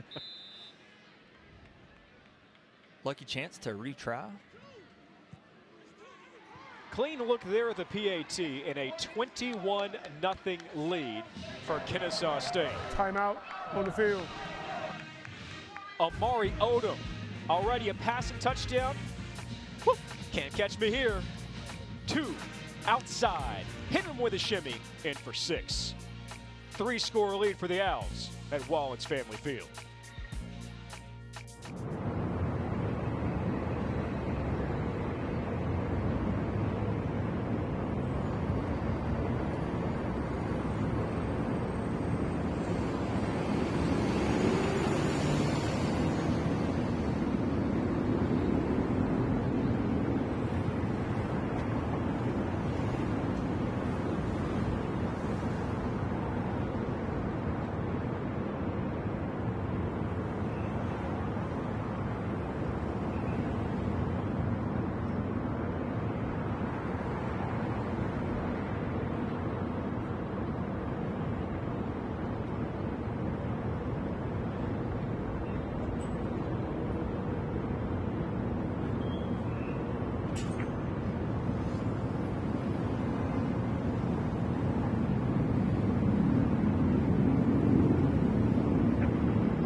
Well, Amari Odom isn't the only one to dance inside Fifth Third Stadium tonight.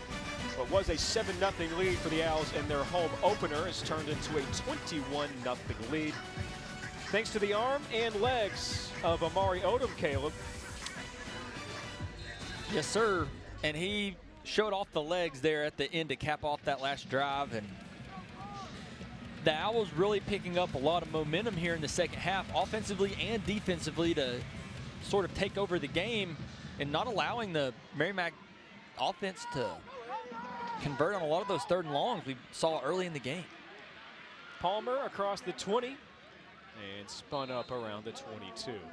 Well, speaking of quarterbacks, Caleb, Aiden Pereira for the Warrior offense in the first half was resilient. I mean, a true gamer at quarterback.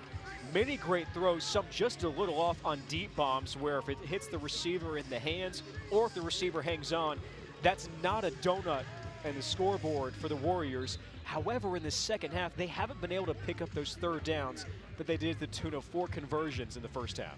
Yeah, and I contribute a lot of that to momentum, which I may sound crazy for saying that out loud, but whenever you have the big Mo on your side, it seems that the ball just starts to bounce your way or land your way just a couple more times here and there. And here in the second half, KSU has carried all the momentum, thwarting any really big plays by the Merrimack offense. Pereira fakes the toss, and he's slammed down for a loss on the play. And loses his cap in the process, too. Gonna have to sit a play out there. So, new quarterback in for the Merrimack offense. Another look at Jamar Rux and Jaden Kelly. Just finishing the tackle there.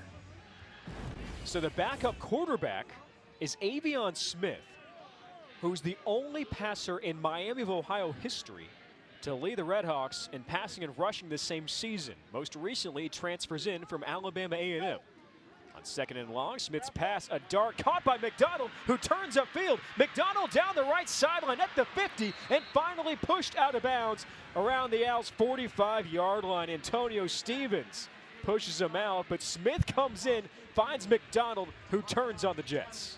And they're leaving him in, Nolan. You don't see that very often. You not sub the quarterback out and to throw a pass on his first play in, cold, coming in freezing cold off the sideline. Well, last week he was 1 of 2 for 16 yards and an interception. So turning the tides for Avion Smith. Pump fake, under pressure, down the middle. A tight window, incomplete to Callahan, the tight end. And out goes Smith. In comes Pereira. You see Smith with success, Miami of Ohio, a MAC championship, and then last year 7 appearances, including a comeback win in the second half against Georgetown College for the Bulldogs.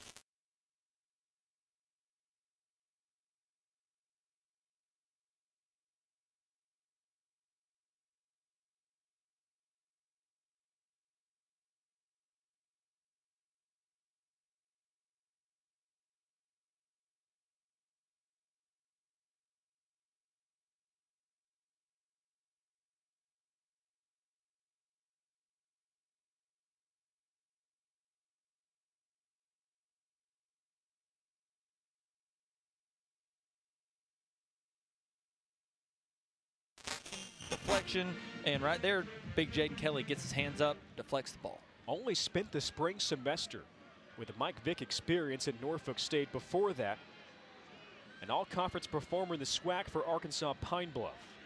And here it is, a 3rd and 10. This an area the Warriors have struggled with here in the third quarter. Pereira, pocket collapsing, and Pereira sandwiched down.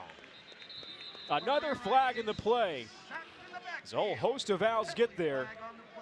Jaden Grimes, Jamar Rux helping collapse the pocket. Relentless rush there by the KSU defensive line. Personal foul, hands to the face, defense number 11. 15-yard penalty. It's an automatic first down. Number 55 may remain in the game. So instead of a 3rd down sack, a hands to the face makes it 1st and 10 for the Warrior offense. There on your right side, you see the helmet pop off, the hands around the head and neck area, and anytime you see an offensive lineman's helmet rolling around and it's not just out of the middle of a pile, you're usually going to see that yellow flag get tossed and tack on an extra 15 to whatever happens. And that's on the 6'5", 305-pound freshman Raquel Martin, who lost the lid.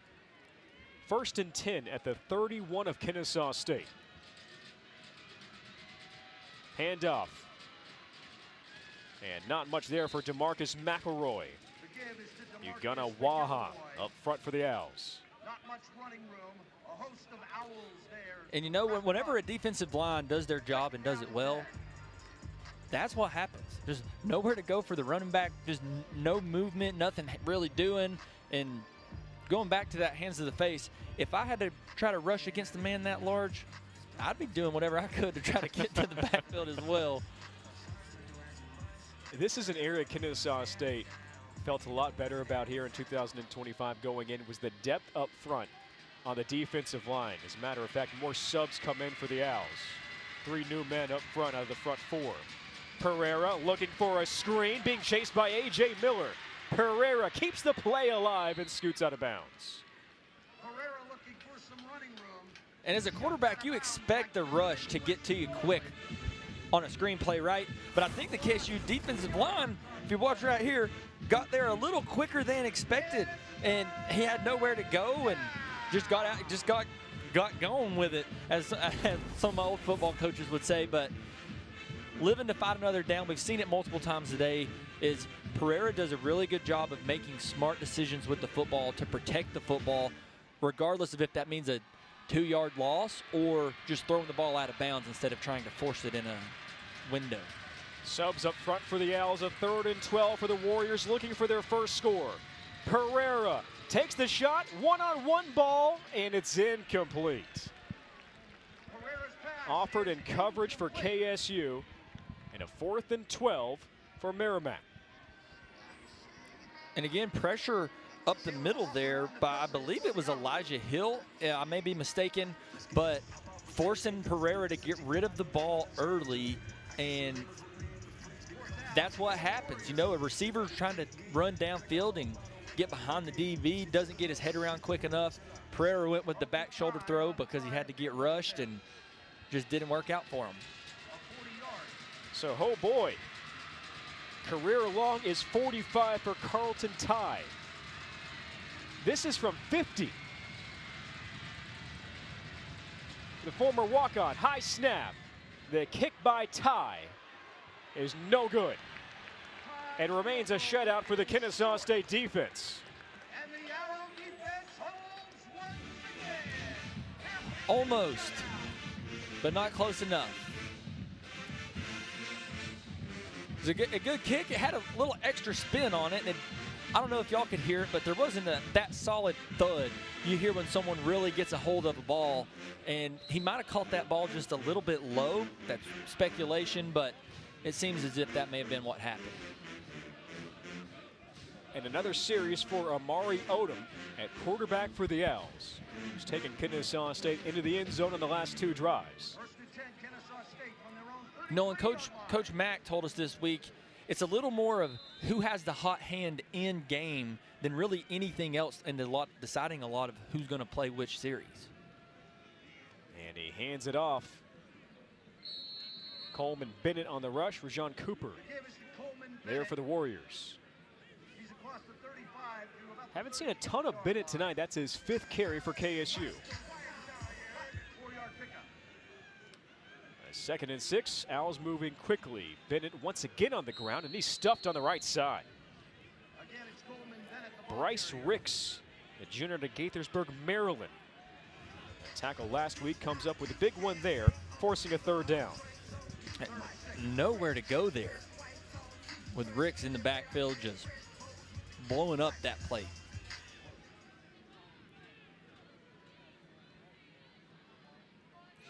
Third down here for Odom and the Owls.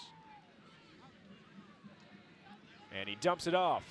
Bennett with the snag. Can he get the first down? Yes, he can. Across midfield, Coleman Bennett takes it down inside the 45. And that's one of the things you love to see whenever you get a ball in space to a guy like Bennett. You see right here, he sets up his block, jabs out, cuts back behind him, uses his vision to view down the field. I love that. Open man, Gabe Benyard puts on the brakes after hauling it in at the 20. R.J. Chapman takes away a touchdown. Odom and the Owls in hyperspeed here. Gabe tried to pull the Reggie Bush, slam on the brakes, and he'll fly right by. Bennett on the ground. And nice ankle tackle there by DJ Frazier, hanging on for dear life. Again, setting up your block, jab outside. Quick pass, Tykeem Wallace scoots it up, and Wallace brought down to the 15 by Maryland. See Jabari Eccles looking to sub there. Eccles desperate for a sub. He was banging his helmet, then falls down in the play. And you see Jerry Mack upset with the new rule in college football as far as feigning injuries, but that one there for Eccles, you could tell he was looking for a sub immediately. Merrimack is charged, the second charge timeout of the half due to a defensive injury. But now 2 timeouts against Merrimack for a defensive injury. Bottom of your screen, you see him there. Eccles trying to make the tackle, couldn't make it. And that's universal sign for coach, take me out, put somebody in. I'm tired, I need a sub. And I guess they told him to stay on the field. He put it in park and cost them 2 timeouts. But in that situation as a player, I think you've got to know a little bit there. If you are hurt, you need a sub right there. go straight Stay down right now. Like, and if you pop don't, up. because right there it's blatantly obvious, you're being elaborate in front of the entire stadium, and then you just put it in park, that's going to get you every time. Set up a screen on the outside. And close to the first down marker for Lyndon Rivar. It's Jason Campo, the defensive end, chasing him down. Here come the Owls again on a 3rd and short situation. And a timeout taken by KSU. First charge timeout of the half. You see Lyndon Kennesaw Rivar State be 30 seconds. struggling there for KSU. So Rivar being attended to by the training staff. Jerry Mack calling the timeout. On a 4th and short here for the Owls. You see Rivar there on the catch, turn up field, and excellent work by the camera crew to kind of foresee him getting picked out, but maybe rolled an ankle or had someone fall on him maybe. In those situations, you never know what it is because there's bodies flying, elbows flying, helmets flying. And you saw Rivar, that same signal you talked about, Caleb, tapping the helmet. Yep, the universal signal for get me to the sideline. And I don't know if y'all could hear it. We could hear it over our headsets. You heard Coach Mack screaming, timeout, timeout, timeout. He saw it too and saved himself from potentially losing an extra timeout there. But also you got to take care of your guy and get him help when he needs it.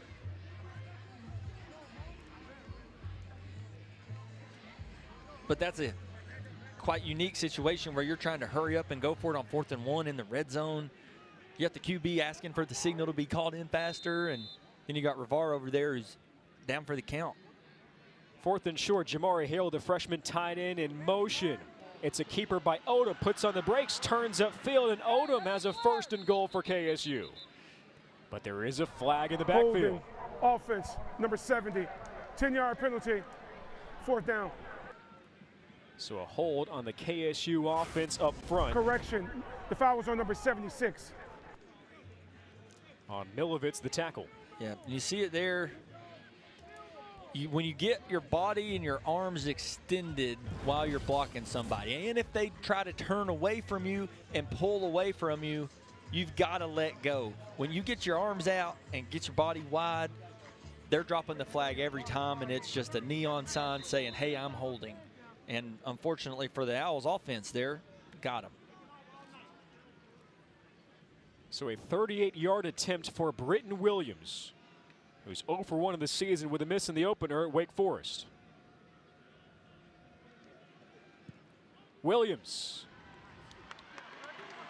drills this one right down Busby.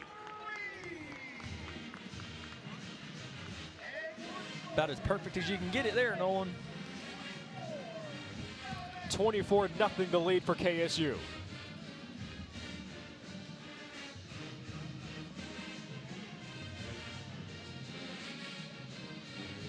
Tell you another thing I think is cool about college football. The new fancy lights that it seems that everyone in the nation has. Well, now, I was actually here the day they were installing these new ones, and they had this area on lockdown taking care of their fancy lights. They didn't put you up there in a cherry picker trying to get it? No. Kale, can you go up there and unscrew one of those bulbs for us? We got some fancy new ones. Yeah, I don't. Unfortunately, they didn't. I wish they would have. I could have said, hey, I had a hand in these beautiful, brand new lights that the Owl Stadium has, but no, I do think it's really cool, and it adds the experience whenever you score and the lights go down, and for the players and the fans, it just adds to the overall experience. 8 plays, 47 yards, 2:45 off the clock with a 38-yard field goal from Britton Williams, who now kicks off here for the Owls. Palmer waves for the fair catch immediately. Caleb, what's been the biggest difference now? 3 consecutive scoring drives for the Owls. What's been the biggest difference that you've seen in this KSU offense from the start of the ball game to here in the second half? Yeah, we talked about it early in the game, and it's what some of the KSU coaches were talking about during the week, right? It's extending those plays and having a few big plays here and there, right? We just saw it on the last drive with the throw to Gabe Binyard, explosive play, more than 20 yards down the field. We've seen it with the quarterbacks, right? Getting loose, getting out. And then we even saw it earlier on the touchdown run by Amari Odom, it wasn't a huge play in terms of yardage, but he made 7 men miss. That's not giving up on a play. That's attacking the defense, and it's also hitting those big plays down the field to break down the will of a defense. Pereira, open man down the middle. Callahan, the tight end. Another snag for the big tight end, Cade Callahan, who rumbles for a first down to the 40. You see him there, just zone defense. The KSU defense splits the middle of the field, and Pereira just finds him streaking wide open, right over the ball, and about as easy as it gets right there in terms of pitch and catch. Merrimack averaging just under 15 yards per completion here in the ballgame between Pereira and the one completion by Avion Smith. Under 30 seconds remaining here in the third quarter, and a limited rush there for the Warriors. Still nothing doing for the Warriors rushing attack unless it's by Pereira tonight. The KSU defensive line, we have shouted all of them out all night long, but they continue to hold strong, and there's nothing the Merrimack Warriors can do. Ford comes off the field there for the Owls, following the tackle by DeBula, and that will do it. 3 in the books. This is the end here from of the Fifth third Third quarter. Stadium at the newly named Wallens Family Field.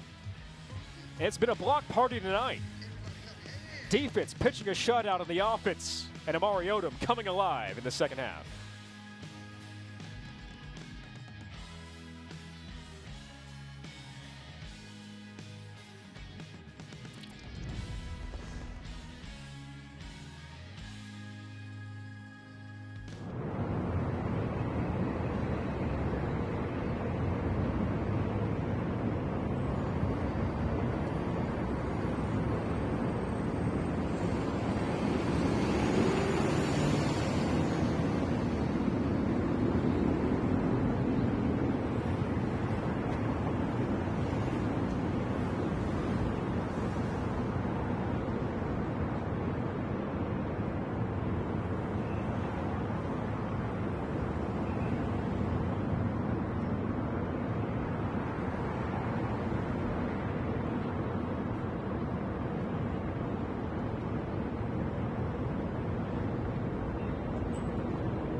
24-0 lead for Kennesaw State in its home opener as we begin the fourth quarter. Let's send it downfield level to Jade Barquette. This Merrimack football team has so many little mantras that they go by. One of them being change the game. Special teams coordinator Nick Kessel brought this mantra to the team. You can see it on my wristband right here, CTG. It's for their special teams who are making impacts on practice or in games, making them something to work for. It says Merrimack special teams on the other side of it. This is given out to players in film sessions and in games so that people are known that they're doing the right things, having the right opportunities, and getting that mindset around to the rest of the team. Nolan, I know you guys have them up in the booth. How are you feeling that this game is being changed here in this fourth quarter? Well, I think in the second half, it's been Amari Odom's helped change the game. And the Kennesaw State defense, after Brendan White takes that swing pass and runs it for 9 yards. But to build off what Jade's saying, Caleb, I love what Janetti's doing there, trying to add that extra emphasis to special teams, an area of the football game that fans sometimes overlook, but coaches, especially the good ones like Janetti, never overlook putting that extra emphasis in there, trying to turn tides momentum-wise. For sure, and that's where some of the quickest momentum changes happen, right? It's just the hidden yardage within special teams. Pereira on a third down, gains a first down and then some more as he slides forward. That's what Merrimack did to start the ball game. Pick up those third down conversions, 4 of them in the opening half, but just the second here of the latter 30 minutes. And a lot of them were plays like this. Pereira getting outside the tackles, something not opening up downfield, coverage being jammed up by the KSU back half of the secondary. All right, takes the ball in his own hands, picks up the first, and then again, as we talked about, veteran QB just picks up the first, gets down, no need to take an unnecessary hit. Former Massachusetts Gatorade Player of the Year in 2021. First down, deep pass. McDonald could not hang on to it, offered in coverage for KSU. And add that to the drop category again from one of Pereira's passes. He's been, like I said earlier, he's been lethal with his passes tonight, all over the field. That one, that's from the near hash to the top of the numbers on the far side of the field. That's a Sunday throw, Nolan. And when I would say Sunday throw, that's a throw you mean by NFL quarterbacks. Put that ball on a rope. Don't allow the DB to undercut it and be on time. That's such a hard ball to throw. And he just put it in there like he was playing backyard football with a 7-year-old nephew. 2nd and 10 for the Warriors now. Pereira gets the snap off. Wyatt takes the handoff. And that's one of the better rushes for a Warrior running back today. As you noted, the run game has been pretty much Pereira and Pereira only. Wyatt and McElroy, not much going on as Barron Hobson comes up for another KSU tackle. And we see Raquel Martin a little shaken up there. Martin, you may remember earlier, had his helmet taken off and a hands to the face penalty by Jamar Rux. Yeah, and he's breathing heavy, little antsy. Seems like he may have, I don't know, had something going on there that was causing him a little pain. Football players, you know, they like to be tough, but things like that show, hey, that man's hurting. 3rd and 7. Westmoreland nearly got to Pereira, and that time Elijah Hill does. Another sack for the 3-time state champion freshman. As a 3-time state champion, and he's a freshman, he's not playing like a freshman. Nolan, look at that. Just up the field, makes a man miss, gets the offensive lineman to stop his feet, beats him to the inside, and then beats the quarterback to the outside. That's an athletic play from a very talented young man. Holds the Bryant High School state record, or pardon me, school record for sacks and TFLs. One of the best programs out of the state of Arkansas. And he's got next week circled as well as the Owls host Arkansas State. 4th down here for Merrimack. Pereira hit as he throws. One-on-one ball. McDonald turns around and pulls it down to the 15. I'll say it again, lethal. Pereira is precise tonight. He's accurate tonight. Standing in there, delivering that ball with a defender bearing down on him, and then McDonald to bring that ball in while hand fighting, tuck it, get down, stay in bounds. I'll tell you what, the scoreboard may not show it, but young man Pereira has been tossing the rock. 32 yards through the air for Aiden.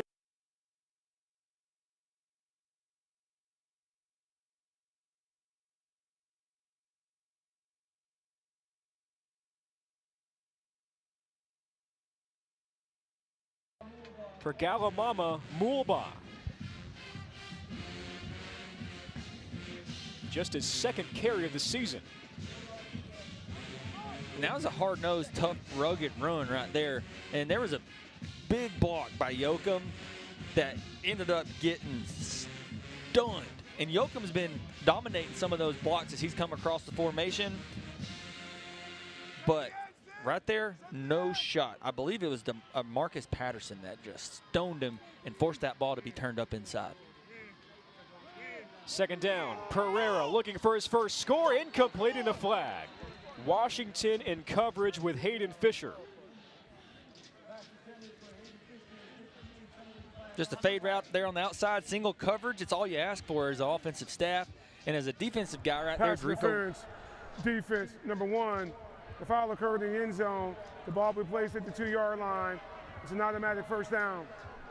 Jericho was in perfect position. He was on top of the receiver to his inside. You see here, look at that, on top of the receiver inside, but a well-thrown ball and a well-judged recovery to the ball by number 11, Hayden Fisher. You go back through the defender to try to get to the football, it's going to be PI every time. Pereira rolling out, being chased by Binyard. He throws for the end zone out of bounds. And a flag. Binyard collided with Pereira. Maybe a late hit there. Personal foul, roughing the passer, defense, forcible contact low to the quarterback, half the distance penalty, it's an automatic first down.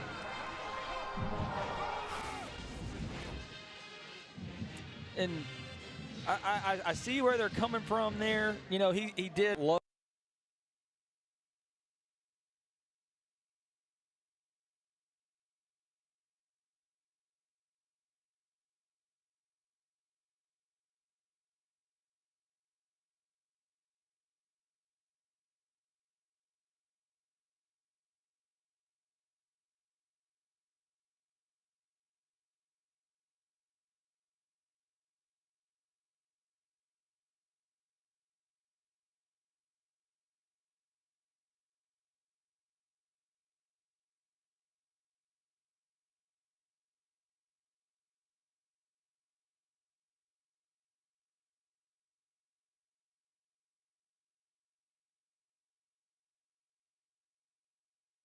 Season for Pereira and third of his career.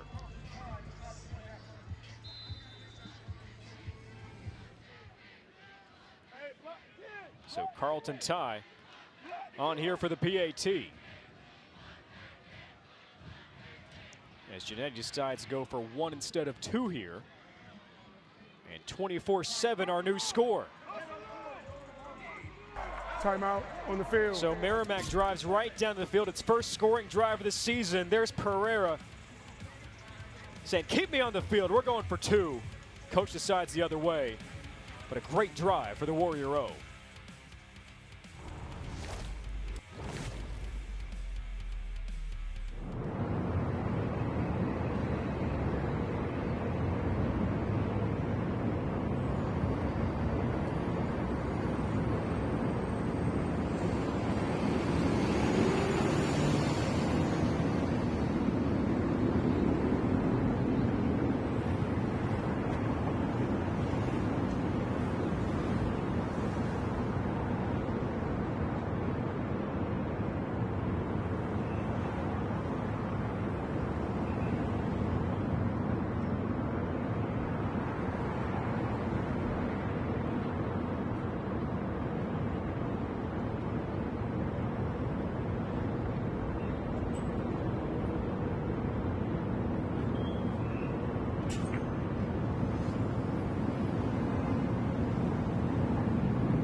Aiden Pereira and the Merrimack Warriors find the end zone for the first time here in the fourth quarter. Jade Barquette told us at the start of the drive, here to begin the fourth quarter, about changing the game, specifically with Merrimack special teams and the bracelet that Mike Giannetti, the head coach, gives to stellar players on those special forces units. But it's Pereira looking to change the game here from Merrimack as the Owls quickly recover. A bouncing kick right down the middle. And nice hands up front by Carson Moss, the linebacker. But we saw it afterward, Caleb. Pereira all fired up, wanting to keep the field goal unit off the field, wanting to go for two, trying to make it a two-score game as opposed to here in the fourth quarter at 24-7. What are your thoughts? I like it, Nolan. I love the energy, and Giannetti talked about it, just the fight that these guys have. And the KSU coaches talked about it, how Pereira just fights so hard and never gives up on a play. In his mind, I'm sure he's thinking, hey, 8 times 3, if we go for 2 every time we score, we have a quicker chance to come back, and it's not a 4-score game. But I loved it. Dexter Williams, the second, with his first snaps at quarterback here in the second half, stopped by Kendall Sims. Williams, the second, engineered Kennesaw State's first scoring drive of the ball game, which happened later in the second quarter. 13-play drive capped off by a 4-yard rushing score. Had a couple of series in the first half. And it's been Amari Odom leading the Owls to 3 scoring drives here in the third and fourth quarter now. Dumps it off. Gerard Bullock with his first snag of the day. The tight end transfer from Tennessee State moves it down inside Warrior territory. And there we go. Getting the Owls offense, the QB, excuse me, outside the tackles again. That's when Kennesaw State has really gained a lot of momentum, is when the QB's been mobile, and then you throw in a little waggle pass right there, dump it in the flats real quick, pick up a first down. Incomplete. Binyard and Jackson, the receivers, down low. Yeah, it seems as Dexter Williams may have rushed that throw just a little bit, short-armed it. And when quarterbacks do that, it usually leads to inaccuracy just like that there. And movement up front. Nolan, I don't know if they crossed into the neutral zone again. It may be on the Kennesaw State Owls again. Oh, nope. Indication is not, but you never know what they're having discussions about. And we've seen that, to your point, Caleb, if you're just joining us, a handful of times in this ball game. Yep, the Warrior defensive lineman has moved. Kennesaw State reacts. It's been a false start on the Owls. Offside. Defense, number 10, moving in neutral zone, causing an offensive player's reaction. 5-yard penalty. Second down. But that time, James Wilborn Jr. is called for the penalty. Just missed it by that much. Stepped over the line, got him. So it's a 2nd and 5 as Binyard goes in motion. Handoff to Alexander Diggs. And Diggs is able to break one tackle, and he's still fighting forward down to the 39-yard line. Diggs, tough to bring down. Entered this season averaging almost 3 yards after contact in his career. He's been so slippy for the Owls here in 2025. Yeah, and that run right there, the Tasmanian Devil would have been jealous of that one. He just kept on spinning and kept his head up and kept his feet churning and picked up a couple yards. 3rd and 3. Williams the second on the keeper, spinning forward, pinballing his way and reaching out near the yard to gain.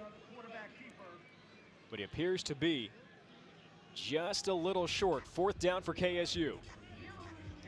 Dexter Williams spinning his way down to almost a first down as well. And right here, it's 4th down. They're leaving the offense on the field. That's just building the confidence and showing your offensive line, hey, we believe in you, and just adding to that sentiment that the coaches believe in us and they're going to let us run this play. Diggs takes the handoff, spins forward, and the second effort of Alexander Diggs looks to be enough for a first down. Then about as quick as those words get out of my mouth, he's almost tackled in the backfield, as you see right here. But Alexander Diggs, like you said, Nolan, averaging 3 yards after contact for his career.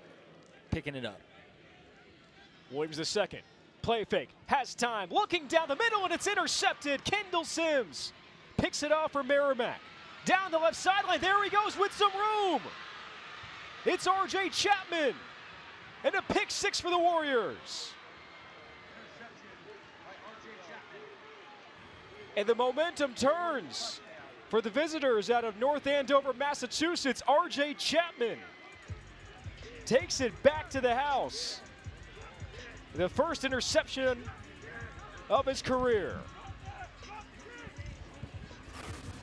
And you see here, Dexter Williams was a little bit late. You see he hits his drop, throw it now. He's in the wide open. He waits, allows the single high free safety to get across the field, pick that ball off, and nothing you can do out of the half. About that when you wait that 30 long. seconds. R.J. Chapman sitting there reading the eyes of the quarterback, reading the eyes, and he's already on it before the ball was out of his hand. And that's what happens whenever you catch a ball going the opposite way of everyone else on the field. Turn on the jets. So the Owls turn it over. Dexter Williams the second, tossing his first pick of the season. And let's see what Merrimack does here on the point after try. After the Pereira touchdown, they decided to bring on Carlton Ty in the PAT unit. And now the offense takes the field for the Warriors. Pereira seems to get what he wanted here. Which still keeps it here at a two-score ball game. Should the Warriors convert on this two-point attempt. Load the two tight ends, Callahan and Yoakum to the right. Pereira feeling some heat in the backfield, remaining alive, gets rid of it for the end zone. Oh, incomplete! Friendly fire may have knocked that one loose from the grasp of Jalen McDonald. His jump ball man all night on the field, with the exception of the first play, has been McDonald. It's the Warrior defense with a big play. R.J. Chapman, the interception, races it down the field for the pick six, 85 yards. Owls defense holds in the two-point try.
(24-13), Kennesaw State in the lead. That's our new score This quarter began with a shutout, 24-0. Since then, Aiden Pereira engineers a scoring drive, but then R.J. Chapman, an 85-yard pick six for the Warriors, Caleb. Yep, and on that interception, Nolan, just the ball came out late. So on that deep post route that was being run, as a quarterback, when you hit your drop, you got to be 1, 2, 3. You maybe get one hitch, and that ball's got to be on a line as he's coming out of his break. You had RJ as a single high safety playing over the top with man coverage on the outside or cover 3 depending, and he broke off, beat his man to the inside, and that ball has got to be on him right now, because if not, if you float it or you put too much air on it, you see exactly what happens when you wait too long. Kennesaw State head coach Jerry Mack uses his second timeout. See Davis Bryson, number 9 for Kennesaw State, who makes the switch from quarterback to receiver this year for the Owls. The lone returner deep for KSU, Mike Ryan, to kick it off. A squibber right down the middle. A good bounce and a loose football. Who came up with it? Each side pointing.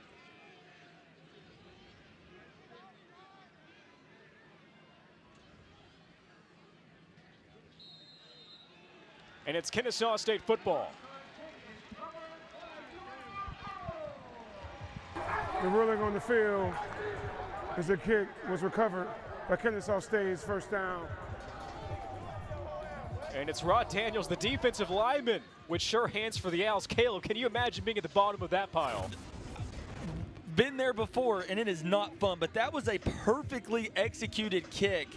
You see right there, it just bounces straight up, and then it's anybody's ball. You never know who it's going to be, but with big Rod Daniels down there in the bottom of the pile just fighting and tussling and pulling, there's not a whole lot you can do. Please reset the game clock to 7 minutes and 11 seconds. And I'll tell you what, when you are that guy down there that's hanging on to the football, there is literally 10, 12 hands just reaching, grabbing anything they can grab and trying to pull that football out of your arms. Amari Odom back in at quarterback for Kennesaw State. And he calls his own number, gets past a tackler in the backfield, hits the hezzy, and leans out to the 45. And just a good read there by Odom. It was a zone read. The end crashed, pulled the ball and run. He made a move there on the edge to not get tackled, and then whoop, hits the hezzy, little and then gets down like a smart quarterback does. No unnecessary hits this late in the game. Tell you what, the quarterback runs in this game just on both sides of the field from both teams have been phenomenal. In total, 10 quarterback rushes between Odom and Williams the second, not the fourth for Amari Odom. And he hands it off. Coleman Bennett nearly got out of another tackle. That one only goes for 2. Justice Hathaway, his defensive line spot, and it's third down. And like you said, Nolan, Bennett just about broke that one big right there as he's about squeaked out the backside of that defensive line. So the Merrimack defense looking for a third down stop here. Down by 11 on the road with 13 points here in the fourth. And I like a shot here, Nolan. A play action, take a shot with single coverage up on the top of the screen. You never know. Instead, it's a quarterback run. Amari Odom zips ahead as he shoots for a first down to the 34. You know, that's exactly was my second option, Nolan. A quarterback draw right up the middle. You just have time to get it out. Yep. But again, quarterback run. This seems to be the key to the game tonight to really open up each offense on each side of the ball. Over 160 rushing yards for Kennesaw State in this contest. Look at the big men up front, just turning their defender, moving them, bulldozing their way, and it opens up a wide open lane. Binyard set in motion. They go back the other way to Coleman Bennett. Spins off a tackle by Hathaway. Bennett along the right seam, and he's brought down at the 30. Heads-up play there by Bennett. There was nowhere to go, and I mean absolutely nowhere. And again, a testament to his athletic ability and his vision. He used it earlier on that swing pass to set up his blocks. There, used his vision. Hey, nothing's happening, but the backside's wide open, and pick up a nice little gain there on first down to cut the distance a little bit shorter. Fifth-year seniors gained about 30 pounds in college since graduating from Cardinal Gibbons High School, leading them to the state championship out of Fort Lauderdale, so up to 210 now. That certainly pays off, bouncing off of tacklers. And now he tries the left side at the 30. Oh, and he absorbs a big hit out of bounds near the 22. That's R.J. Chapman laying the lumber. Chapman just had a pick 6, and he comes down in run support. Yeah, it may not have been on special teams, but Chapman might get himself a change the game bracelet tonight with that pick 6 and then lowering the boom there on Coleman on the edge. And that's 200, you just said it, 210 pounds of muscle, and to pop him like that, that's bringing some juice to the party. He does gain a first down as Diggs spells Bennett in the backfield, so 1st and 10 for KSU. Under 4 minutes to go. It's Diggs shedding a tackler in the backfield, and Diggs running over another near the 20.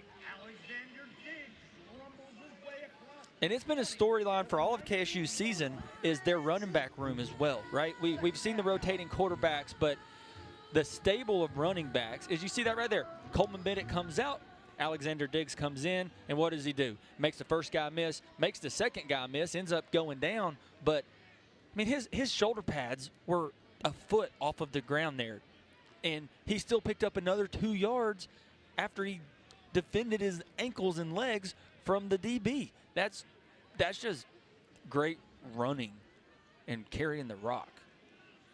2nd and 6, back to Diggs, tries the middle. It will be 3rd and short. Jerry Mack really heaped praise on the 2 running backs, the main ball carriers, Bennett and Diggs, in his press conference a couple of weeks ago, citing really who they are and what they've done off the field. He said they're never on any list. Any issues for missing class, getting in trouble. They're some of the smartest kids in the team. Bennett already with a degree, working on his master's, and Diggs set to graduate with a finance degree in December. 4.0 students. When you take care of business off the field, it tends to translate between the lines. It does. It's directly translational majority of the time. 3rd and short. Odom, play fake, pocket breaking down. Odom looking to escape, and he's tackled for a sack. There is a flag down in the backfield. Markeith Hogan, the redshirt sophomore out of Columbia, Maryland. There for the sack. We'll check the laundry. It appears to go against the Owls. Holding, offense, number 56. Penalties decline. Result of play, 4th down.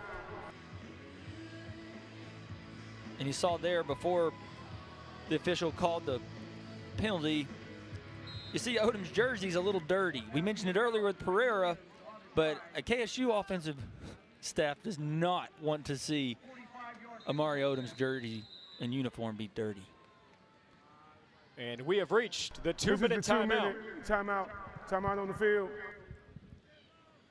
Kennesaw State looking to win its home opener under the new head coach Jerry Mack. Owls up 24-13 with 2 to go here at Fifth Third Stadium.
24-13 the lead for the Owls. KSU took a 7-0 lead going into the half. Dexter Williams the second from 4 yards out. And then Amari Odom, 3 scores in the third quarter to Gabe Binyard. Calls his own number. As Caleb O'Neal said, makes 7 Warrior defenders miss. Hits him with the spin there at the end. But here comes Aiden Pereira. Warriors score. And then Dexter Williams the second throws the INT. RJ Chapman, 85 yards to the house on the pick 6. And that's where we stand, 24-13, with a field goal attempt upcoming for Jerry Mack's Kennesaw State Owls. This a 44-yarder for Britton Williams, who hit from 38 yards earlier. 49 is his career long. And again, Williams in for Daniel Kenny today, as Kenny was not spotted dressing out for the Owls this evening.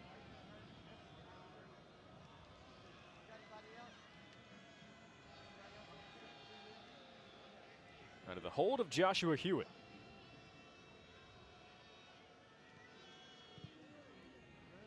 And Williams nails it 2 for 2 tonight. And Kennesaw State is up by 14 with 1:55 remaining.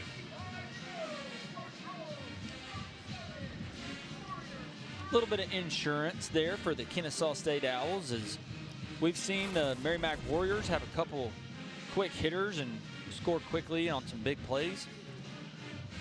But nails it again from downtown. I mean, a 44-yarder, that consistent from that yardage is rare.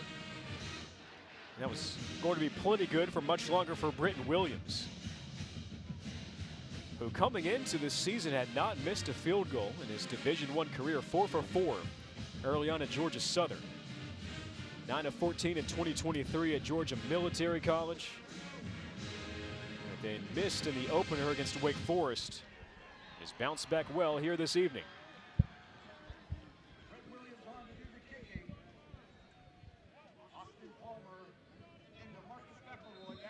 So we'll see Pereira and the Warrior offense go back to work, again scoring on its last drive. And you've been so impressed with the arm of Pereira. For Merrimack to move the football down the field, throwing the football won't be an issue given the arm strength and the accuracy we've seen tonight. Oh no, and it's going to be a must. I feel like we would all assume that we're going to see the 2-minute offense here, try to make something happen fast, attack the edges, and get out of bounds quickly. Antonio Stevens in the stop there. But the problem tonight for Merrimack has been trying to get themselves in a good position to pass the football. With too many second and longs and third and longs, the run game has not gone well for the Warriors.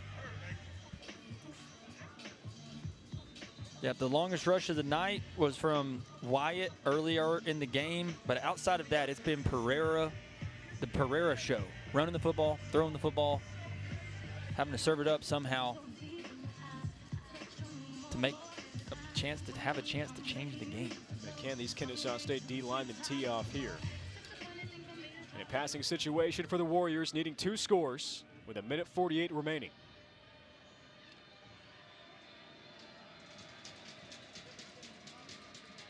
And they go on the ground, and Wyatt is stuffed. Adam Watkins there for Kennesaw State. Tylon Dunlap joining in on the party, and that's been the rush attack so far for Merrimack tonight. Yep, and Ansley Rosenbaum, the OC, trying to catch the defensive line of the Owls slipping there and pinning their ears back to go for a sack on a more than likely passing down with first down. But Adam Watkins says, no, sir.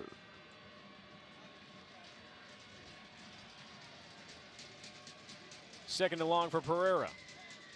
Dishes it out to McDonald, who breaks a Washington tackle, and then he's spun up at the 26-yard line. Donovan Westmoreland chasing him down.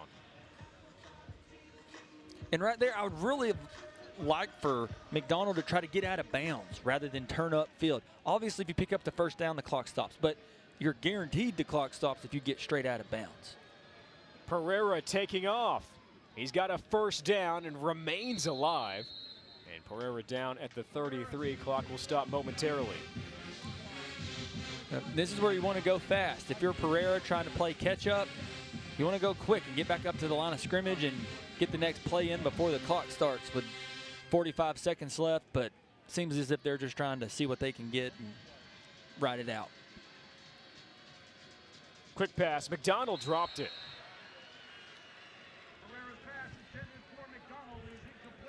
And that's the only way we haven't mentioned of stopping the clock outside of a timeout is having incompletion. But that's not how you want to have an incompletion when one hits you like that right in the hands. And McDonald's had a good game at receiver. It suffers the drop there.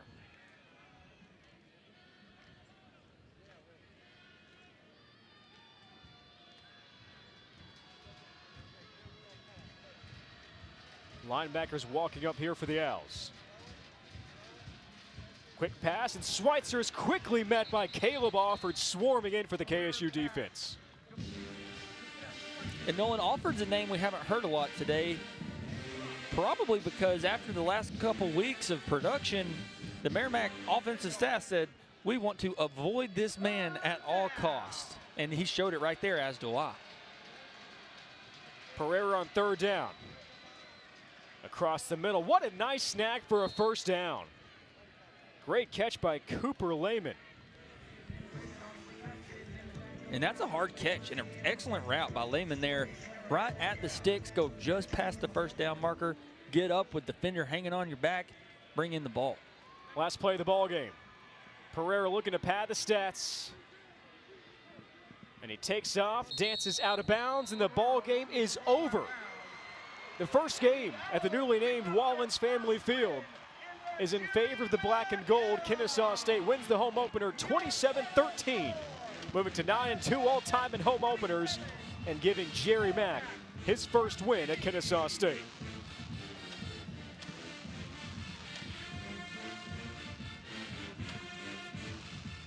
Fire up the band and shoot the fireworks, Nolan. W for the home team.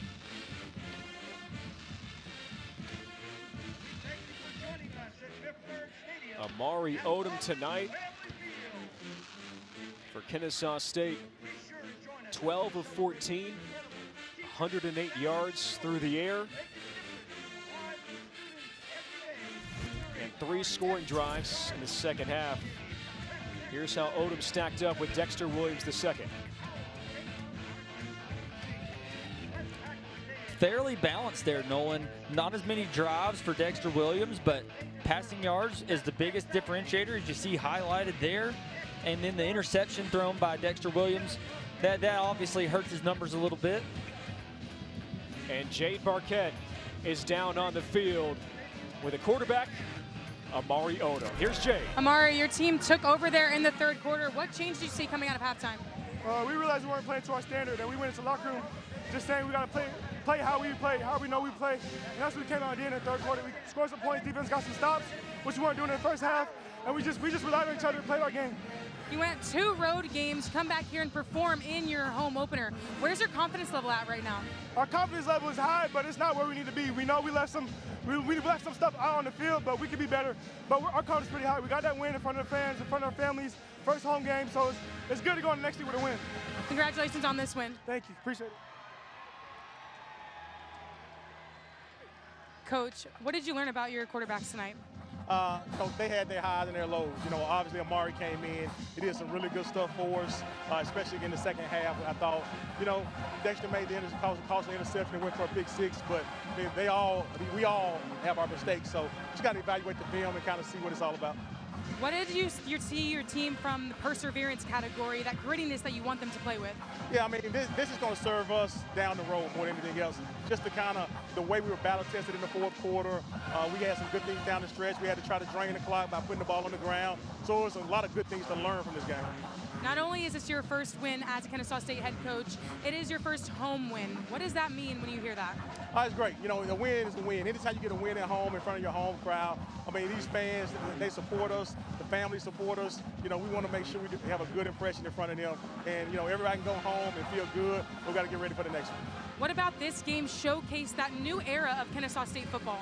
Well, a lot of things we got to clean up. You know, we're still in the growing phases. We're still building, and we got some things, but we got to make sure we go back to the drawing board. But like all the other games, there's so much to grow from.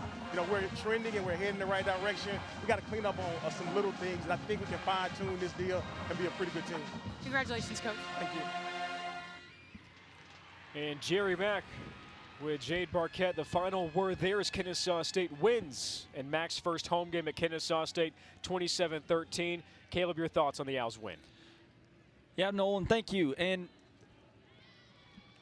tale of two quarterbacks tonight, right? We saw very different plays, very different happenings, but at the end of the day, the two platoon QB room gets it done tonight. I like the styles of each one, the way they both utilize their legs to get in the end zone, to extend plays, to extend drives. Just like Coach said, I think there's definitely some fine-tuning, and you mentioned it earlier, Nolan. There's a couple things and missed assignments here and there that could make a big difference moving forward. But the band celebrates a win for the Owls in the home opener in front of a sellout crowd. Up next for the Owls, Conference USA versus the Sun Belt as KSU takes on Arkansas State. For our entire production crew, led by Sanders Sullivan and Brandon Bedford, Jade Barquette on the field, my partner Caleb O'Neill, I'm Nolan Alexander. Good night from the SAW, where the Owls defend Wallens Family Field with a W, 27-13 KSU.